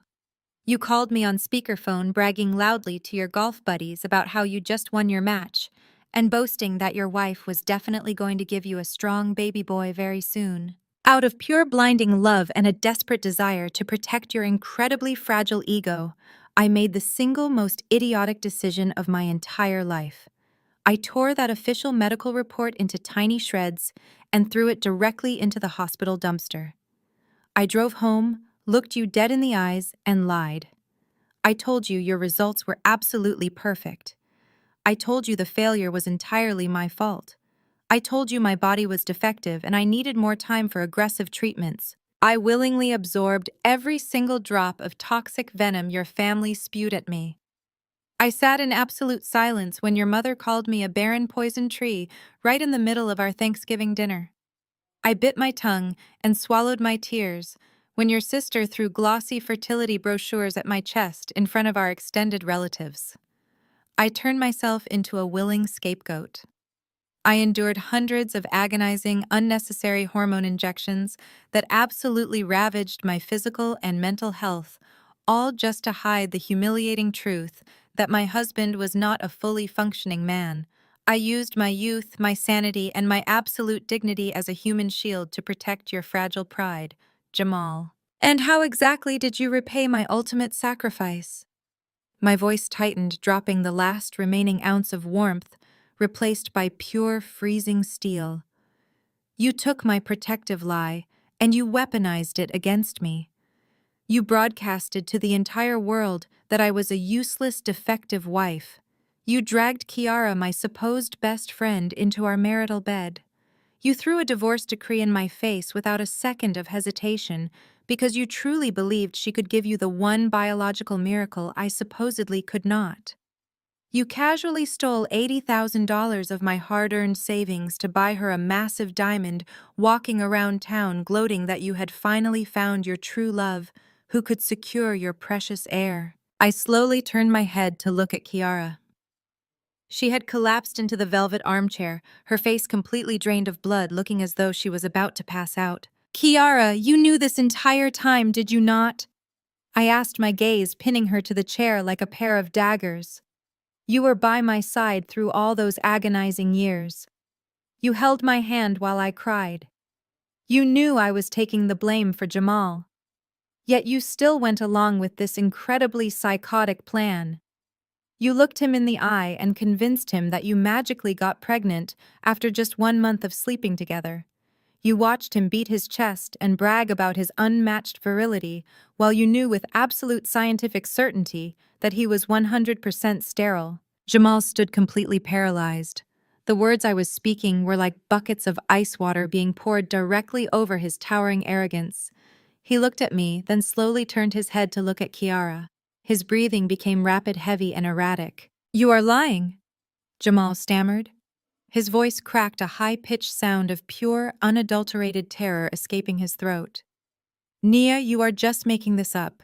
You are furious that I dumped you, so you are creating this insane delusional fantasy. My doctor never told me I was sterile. Kiara gave me a son. He is sitting right here. He carries my blood. Your original genetic file is still heavily encrypted and stored in the supreme medical database of this very hospital network, Jamal.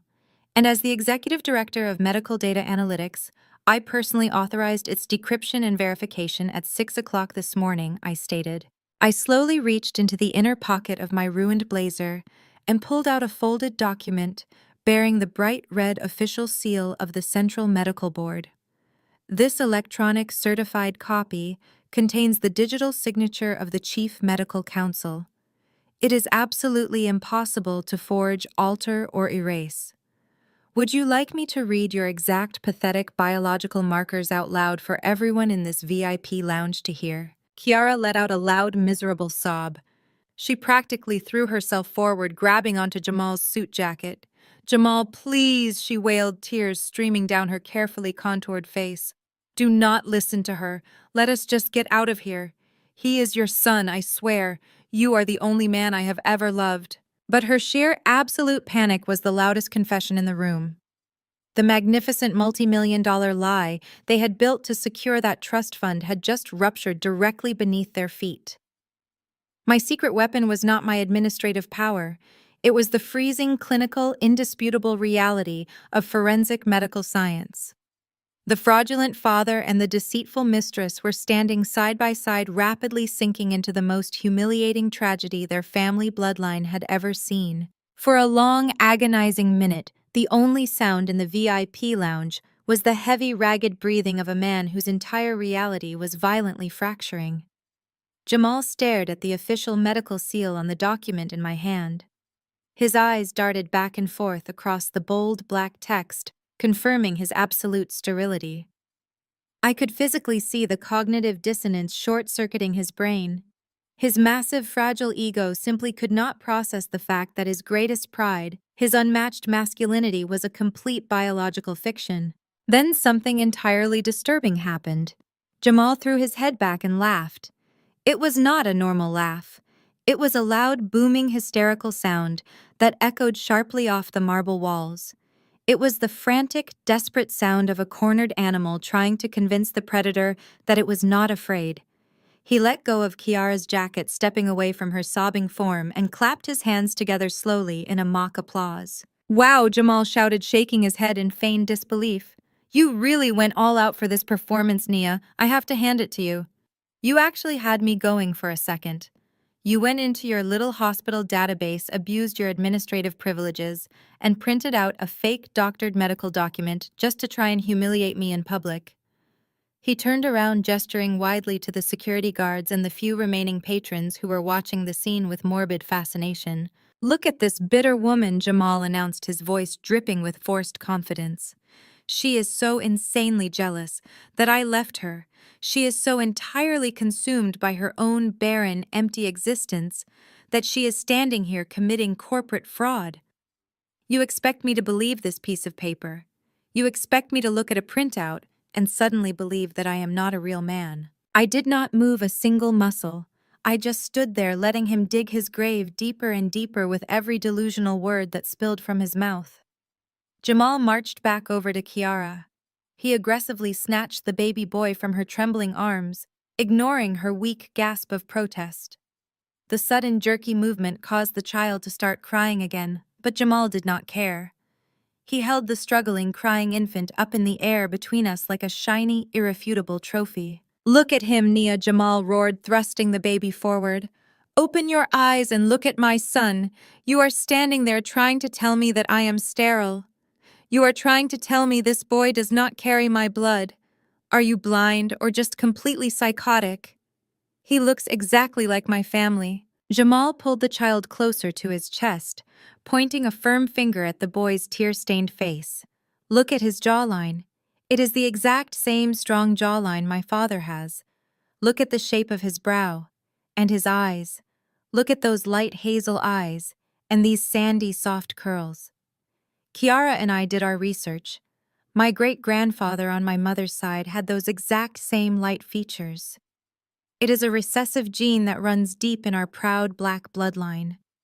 It skipped 2 generations and manifested perfectly in my heir.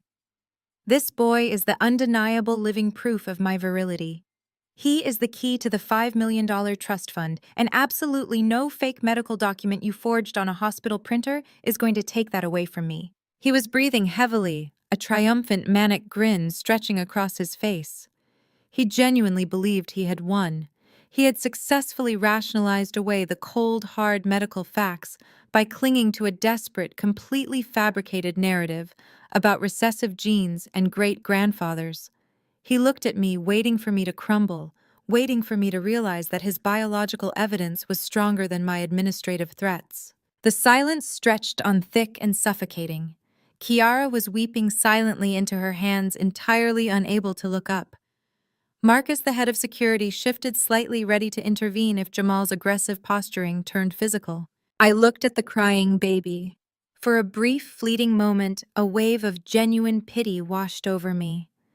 This innocent child had been brought into the world solely to serve as a pawn in a disgusting, greedy game of chess.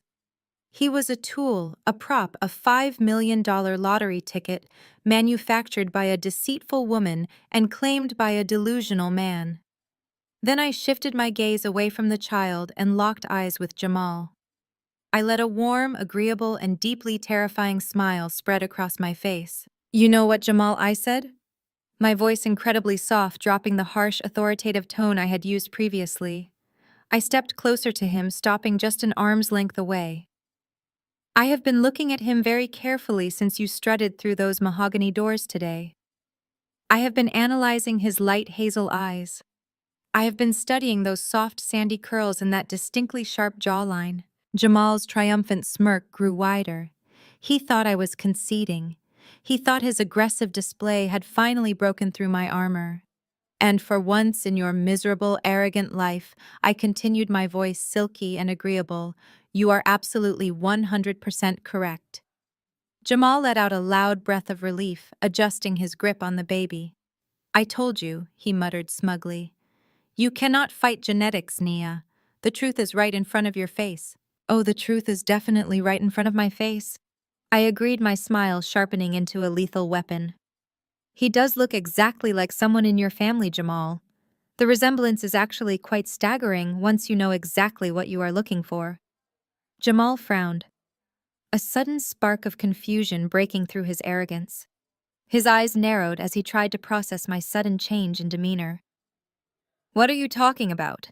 I just told you he looks like my great-grandfather." I reached into the opposite side of my cream blazer. My fingers wrapped around a sleek, stiff envelope made of premium heavy cardstock.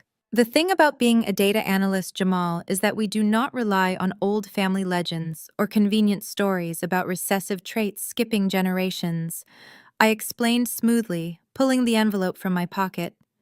"We rely on empirical, irrefutable data. When I decrypted your sterile medical file this morning, I knew that bringing it to you would not be enough. I knew your massive, fragile ego would instantly reject it. I knew you would stand in this hospital and scream that I forged the documents out of bitter jealousy." I held the pristine white envelope up between us. So I realized I needed to go one step further.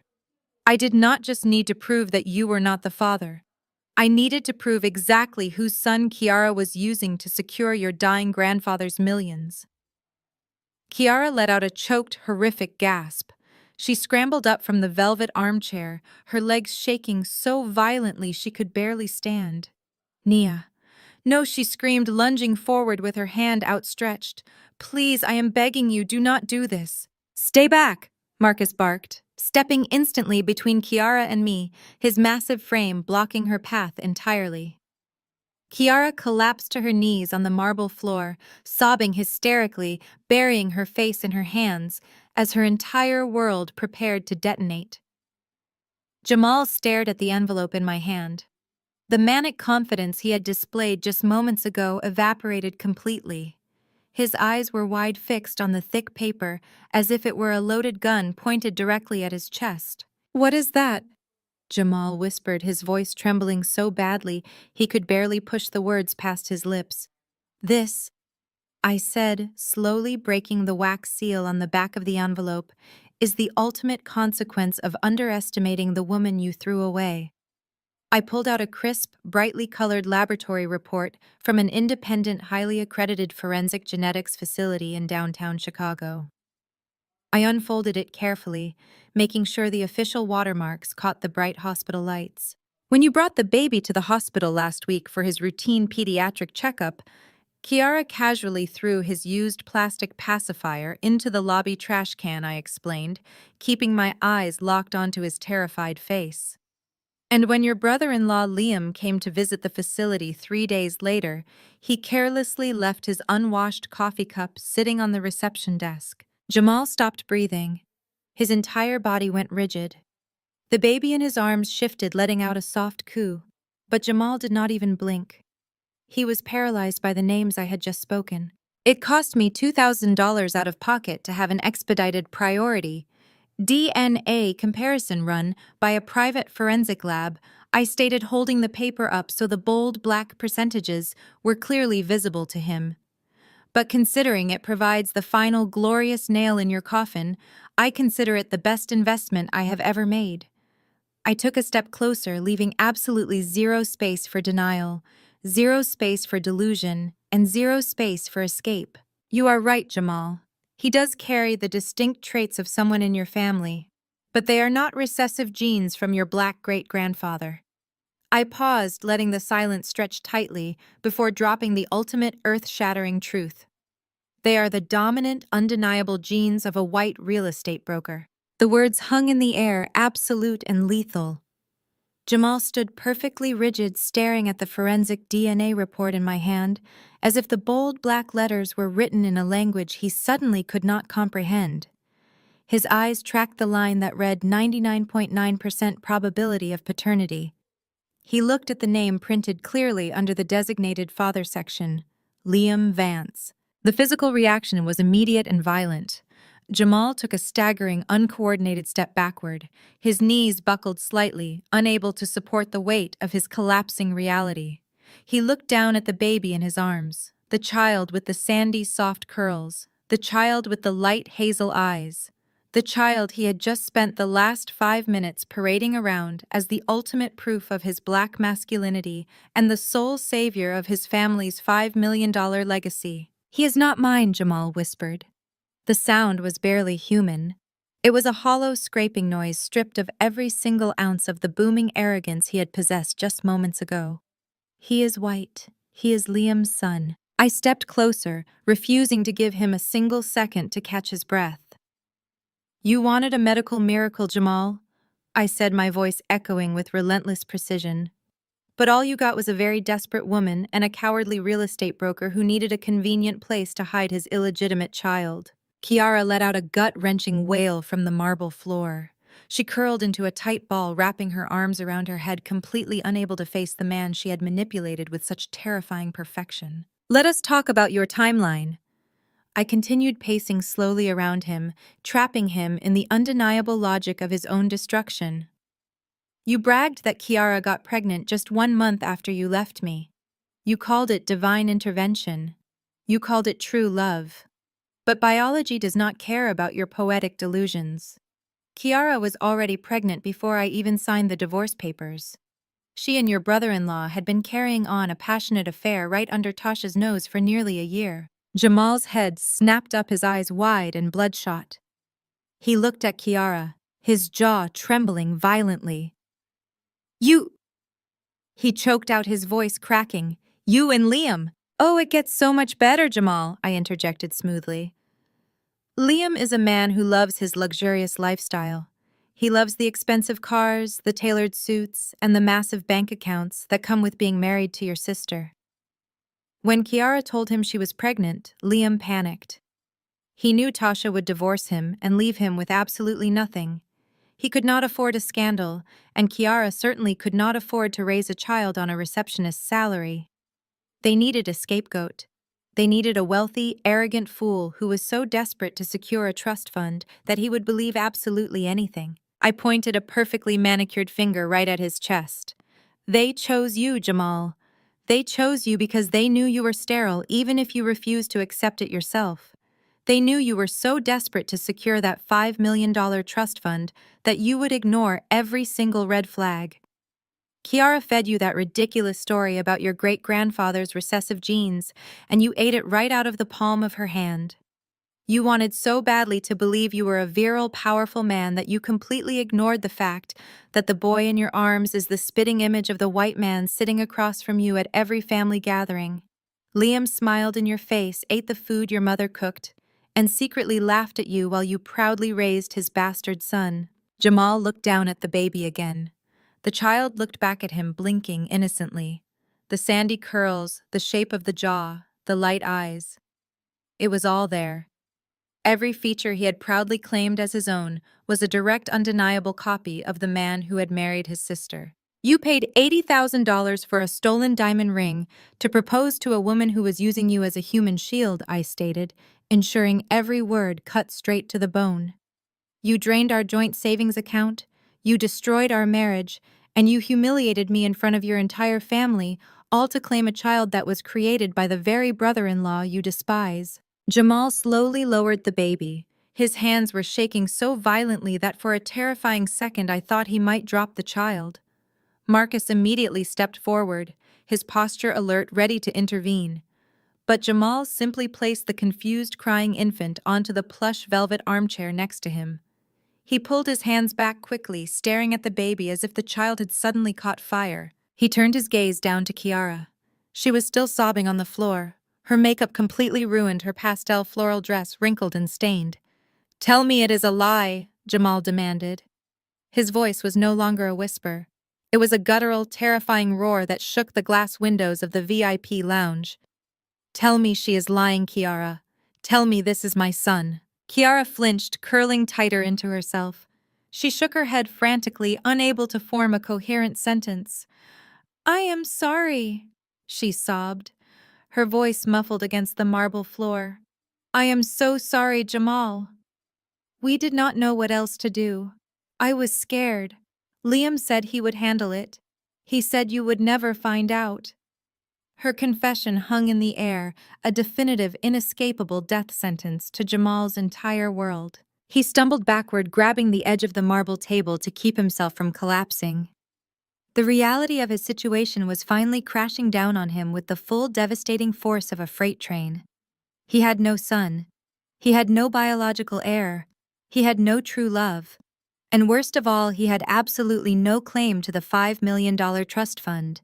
His grandfather was lying in the intensive care unit 3 floors above us, waiting to bless an heir that did not exist. The estate lawyers were sitting in the penthouse suite waiting for legal documentation that Jamal could never provide. The massive fortune he had spent his entire life waiting for, the money he had sacrificed my dignity and our marriage to secure, was officially gone. It would default to the secondary beneficiaries. It would go to Tasha. It would go to the church. It would go anywhere but to him. He was financially ruined. His bank accounts were completely frozen by my legal injunction. His reputation was about to be obliterated the moment his family found out that he had been raising his sister's husband's child. He had traded a loyal, successful wife for a traitorous mistress, and he had paid for the privilege of being the biggest joke in Chicago. "You thought you were the smartest person in the room, Jamal," I said softly, stepping right up to the edge of the marble table. "You thought you could throw me away like defective garbage and walk into the sunset with your perfect stolen family. You wanted to know how long your luck would last." I leaned in, locking my eyes onto his broken, terrified gaze. "Your luck just ran out, and the $5 million trust fund you destroyed my life for just vanished into thin air." Jamal let out a ragged, agonizing breath. He looked absolutely hollowed out, a pathetic empty shell of the arrogant man who had strutted through the mahogany doors just 30 minutes ago. He opened his mouth to speak, to beg, to try and salvage some microscopic piece of his shattered dignity, but he never got the chance. Because the heavy mahogany doors of the VIP lounge burst open for the 4th time, and this time, all hell was about to break loose. Tasha burst through the heavy mahogany doors with the explosive force of a Category 5 hurricane. She had completely bypassed the security checkpoint outside, shoving her way past a bewildered guard who was frantically jogging behind her, breathless and apologizing profusely to me. I simply raised a single hand, signaling Marcus and his team to stand down and let the scene play out. The grand finale of this pathetic family drama required an audience, and Tasha was right on cue. Her pristine, carefully curated image was completely shattered. Her expensive silk blouse was wrinkled. Her designer heels clicked erratically across the marble floor, and her flawless makeup was ruined by streaks of angry, humiliated tears. She had been standing in the hallway, pressing her ear to the thick wood of the doors, and she had heard absolutely everything. She had heard the DNA results. She had heard Kiara confess. She had heard the undeniable truth that her own husband was the biological father of the boy her family had been worshipping as their ultimate heir. Tasha did not go for Kiara first. She went straight for the man who had promised to love and protect her. She lunged at Liam with a guttural, furious scream that tore through the quiet elegance of the VIP lounge. Liam tried to back away, raising his arms to shield his face, but Tasha was a woman possessed by pure, blinding betrayal. She slammed her fists against his chest, striking him over and over again with terrifying force. The sound of her hands hitting his tailored gray suit echoed like gunshots. "You slept with her!" Tasha shrieked, her voice cracking with raw agony. "You bought a luxury apartment to play house with my brother's wife. You held my hand at Sunday dinners, you prayed with our family at church, and you sat there smiling while you passed off your bastard child as my nephew. You disgusting, cowardly piece of garbage." Liam stumbled backward, desperately trying to catch her wrist to stop the assault. "Tasha, please," he begged, his voice high and panicked.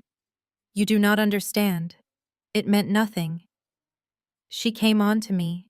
Kiara seduced me. She told me Jamal was completely sterile and she was desperate to secure the trust fund before the old man died.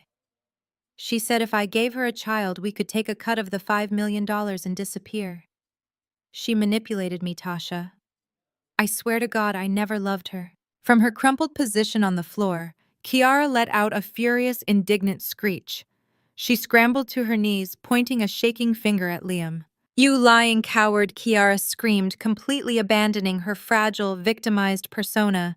"You promised me you were going to leave Tasha. You told me you were suffocating in this family. You said if I could just trick Jamal into claiming the baby, we would take the trust fund payout and move to California. You planned this with me, Liam. You told me exactly what to say to him." The mutual destruction was absolutely glorious to witness. The two hypocrites were rapidly tearing each other apart, throwing each other under the bus to save their own skin, and actively confessing to a premeditated conspiracy to commit massive financial fraud right in front of my security detail. Tasha let out a ragged sob, releasing Liam's suit jacket and taking a staggered step backward. She looked at her husband with absolute, unadulterated revulsion. Then she slowly turned her head and locked her furious gaze onto Kiara. Tasha did not scream this time. She let out a low, feral growl and charged directly at the woman who had infiltrated their family and destroyed her marriage. Marcus moved with lightning speed. He stepped smoothly in front of Kiara just as Tasha lunged forward, using his massive frame to absorb the impact and prevent a full physical brawl on my polished marble floors. Tasha slammed into Marcus's outstretched arm, clawing frantically at the air, trying desperately to reach Kiara's face. "You parasite!" Tasha roared, thrashing wildly against the security guard's firm hold. "You absolute gold-digging parasite! We welcomed you into our home. My brother bought you a massive diamond ring. We gave you everything, and you repay us by bringing your filthy affair into our grandfather's hospital. I am going to destroy you, Kiara. I will make sure you never show your face in Chicago again." While the women screamed and Liam cowered near the exit, my eyes drifted back to Jamal. He was standing in the exact same spot, completely motionless. The chaotic, violent storm of his family imploding around him did not even seem to register in his brain. He was entirely disconnected from the screaming, from the physical fight, from the public humiliation playing out in the lounge. His eyes were fixed blindly on the piece of paper in his hand. I watched his fingers slowly begin to tremble. The trembling moved up his arms, taking over his shoulders, until his entire body was shaking with the devastating, crushing weight of his absolute ruin. His fingers lost their grip. The thick premium cardstock of the forensic DNA report slipped from his hand. It fluttered through the air in agonizing slow motion, landing perfectly face up on the pristine marble floor. The bold black letters reading Liam Vance stared back at him, mocking his arrogance, mocking his pride, mocking his entire existence. In that exact moment, Jamal realized the true inescapable magnitude of his failure. The $5 million trust fund was gone. It had evaporated into thin air the second that paper hit the floor. The strict ironclad legal stipulations set by his dying grandfather demanded a biological male heir carrying his exact bloodline. Without it, the money bypassed Jamal completely. The estate lawyers waiting in the penthouse suite upstairs would never sign the disbursement papers. The massive fortune he had banked his entire life on the fortune he had destroyed my life to secure was legally definitively out of his reach forever. He had no money to pay off the massive mortgage on his new house. He had no money to cover the secret debts he had accumulated while trying to maintain his fake, luxurious lifestyle. He was going to lose his job at the regional bank the moment the corporate office caught wind of his frozen accounts and the pending federal investigation into his financial fraud. He was completely broke, entirely humiliated, and publicly cuckolded by his own white brother-in-law. Jamal slowly dropped to his knees. The sharp sound of his kneecaps hitting the marble floor cut through the shouting.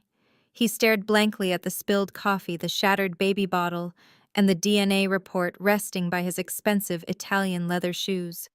He looked like a hollow, empty shell of a man. His chest heaved as he struggled to pull oxygen into his lungs, but no sound came out. The immense, suffocating reality of his poverty and his biological inadequacy had completely broken his mind. I stood behind the reception desk watching the beautiful, chaotic destruction of the people who had tried to break me. I felt no anger anymore. I felt no bitterness. I felt a profound, chilling sense of peace. The scales of justice had finally balanced themselves, and the weight of their own deceit had crushed them into dust. The chaotic symphony of Tasha screaming, Liam pleading, and Kiara sobbing faded into a dull, distant white noise. My focus remained entirely on the broken man kneeling on the floor in front of me. Jamal slowly lifted his head. His eyes, usually so full of arrogant fire and unearned superiority, were completely hollowed out. They were the eyes of a man who had just watched his entire universe burn to ashes. He looked at me not as his discarded ex-wife, but as the only person in the room who held any actual power, the only person who could throw him a lifeline. "Nia," he croaked. The sound was pathetic, scraping the back of his throat. He dragged himself forward. He did not even bother to stand up. He slid his knees awkwardly across the polished marble, moving toward the reception desk, like a desperate beggar. He reached up his trembling fingers, gripping the edge of the cold stone counter to steady himself. "Nia, please listen to me," Jamal pleaded, his voice breaking. His face was slick with sweat and tears. "I was wrong. I was so incredibly wrong. You have to believe me. I had absolutely no idea." He turned his head and pointed a shaking finger at Kiara, who was still curled up on the floor, trying to shield herself from Tasha's wrath. "She lied to me," Jamal shouted, his voice cracking with desperation. "She manipulated my mind. You know the pressure I was under from my family. You know how obsessed my grandfather was with having a blood heir. She played on my fears. She knew I was desperate to secure that trust fund, and she used it to trap me. She seduced me when I was vulnerable. I was a victim, Nia. She tricked me into destroying our marriage." I stared down at him. I felt absolutely nothing, no sympathy, no lingering affection, just a cold, clinical observation of a narcissist trying to rewrite history to save his own skin. "You were a victim," I repeated, my voice perfectly flat and devoid of any warmth. "That is a fascinating narrative, Jamal. I swear to God," he begged, pulling himself up slightly, so his face was closer to mine. "You know I am a good man. We built a life together for 3 years. We loved each other. I just made a terrible, terrible mistake." But we can fix this. I will divorce her today. I will kick her out on the street. I will do whatever it takes to make this right with you. Just please, Nia, you have to drop the lawsuit. His true motivation finally bled through the pathetic apologies. He did not care about our lost marriage. He did not care about the pain he had caused me. He only cared about the freezing grip I had on his finances. You have to call your lawyers and lift the emergency injunction. Jamal rushed on his words, stumbling over each other in his frantic panic. If the corporate office at my bank finds out that my assets are frozen due to a federal financial fraud investigation, I will be terminated by the end of the day. They have a strict morality clause. I will lose my career. The mortgage on the new house is due next week. I have zero liquidity. I cannot even afford to pay a lawyer to defend myself. I will be out on the street, Nia. You cannot do this to me. I will pay you back the $80,000 I swear on my life. I will pay you back every single cent with interest. Just give me time. Just lift the freeze. He was practically hyperventilating, his knuckles turning stark white as he gripped the marble counter. He was begging the woman he had publicly humiliated just 30 minutes ago to save him from complete financial annihilation. Time, I asked, tilting my head slightly. You want me to give you time to fix a mistake? Yes, please, he gasped, nodding his head rapidly. Just a little time. I placed my hands flat on the desk and leaned down so my face was only inches from his. I wanted him to see the absolute terrifying emptiness in my eyes. Your betrayal was not a single mistake, Jamal. I stated my words, precise and lethal. It was thousands of deliberate, calculated choices. You made the choice to invite my best friend into our bed. You made the choice to secretly transfer my hard-earned money into a shell company. You made the choice to look a judge in the eye and commit perjury during our divorce settlement. You made the choice to parade around this city bragging about your fertility while actively destroying my reputation. I paused, letting the crushing weight of his actions settle squarely on his shoulders. Do not dare blame Kiara for your own moral bankruptcy, I continued sharply. She did not manipulate you. She simply handed you exactly what you wanted. She offered you an easy way out and a fake sandy-haired trophy to parade in front of your grandfather. You were a willing, eager participant in your own delusion because it fed your massive, fragile ego. You wanted to believe you were a superior man so badly that you completely ignored the fact that your new son looked exactly like your white brother-in-law. Jamal squeezed his eyes shut, hot tears spilling down his cheeks. Nia, please, I am begging you, have mercy. Mercy. I echoed the word, tasting bitter on my tongue. You want me to save your job. You want me to save your house. But where was your desperate energy when I was crying on our bathroom floor? Where was your mercy when you used my paycheck to buy a radiant cut diamond for another woman? Where was your compassion when you stood in this exact lounge 20 minutes ago and told the entire world that leaving me was the greatest victory of your life? I stood up straight, towering over him, radiating an aura of total untouchable power. You looked at me and called me a useless woman, Jamal. You called me a broken, empty vessel. You told me I had been replaced and upgraded. Nia, I did not mean it. He sobbed, his head bowing down toward the floor. I was just trying to hurt you. Well, congratulations, I said smoothly. You succeeded. But in doing so, you made the most catastrophic miscalculation of your entire pathetic existence. I took a deliberate step back from the desk. I smoothed the lapel of my ruined cream blazer and looked over at the head of security. Marcus, I said clearly, my voice ringing with absolute authority. Please remove this man from my facility. He is no longer permitted on hospital grounds. Jamal's head snapped up, his eyes widening in sheer, unadulterated terror. No. Nia, wait. You cannot do this. You used to love me. You promised to stand by my side. Two massive security guards stepped forward instantly. They grabbed Jamal by the arms, hauling him up from the marble floor with effortless, uncompromising force. Jamal struggled weakly against their grip, his dress shoes slipping on the spilled coffee. Nia, please, He screamed, his voice echoing shrilly across the VIP lounge as they began to drag him backward toward the heavy mahogany doors. Give me one more chance. Do not let them take everything from me. I stood perfectly still, watching him thrash and beg like a desperate child. I offered him one final freezing look that completely severed whatever invisible thread still connected us. When you publicly mocked me as a useless woman, you permanently lost the only person on this earth who was willing to spend her entire life protecting your fragile, pathetic ego. I stated, my voice carrying clearly over his frantic shouting. Take out the trash, Marcus. The security guards hauled Jamal through the doors.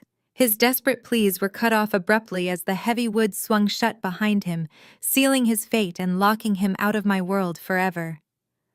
Marcus and his remaining team quickly moved in to detain Kiara, who was still weeping on the floor, and Tasha, who had finally stopped screaming at Liam and collapsed into a state of shocked exhaustion.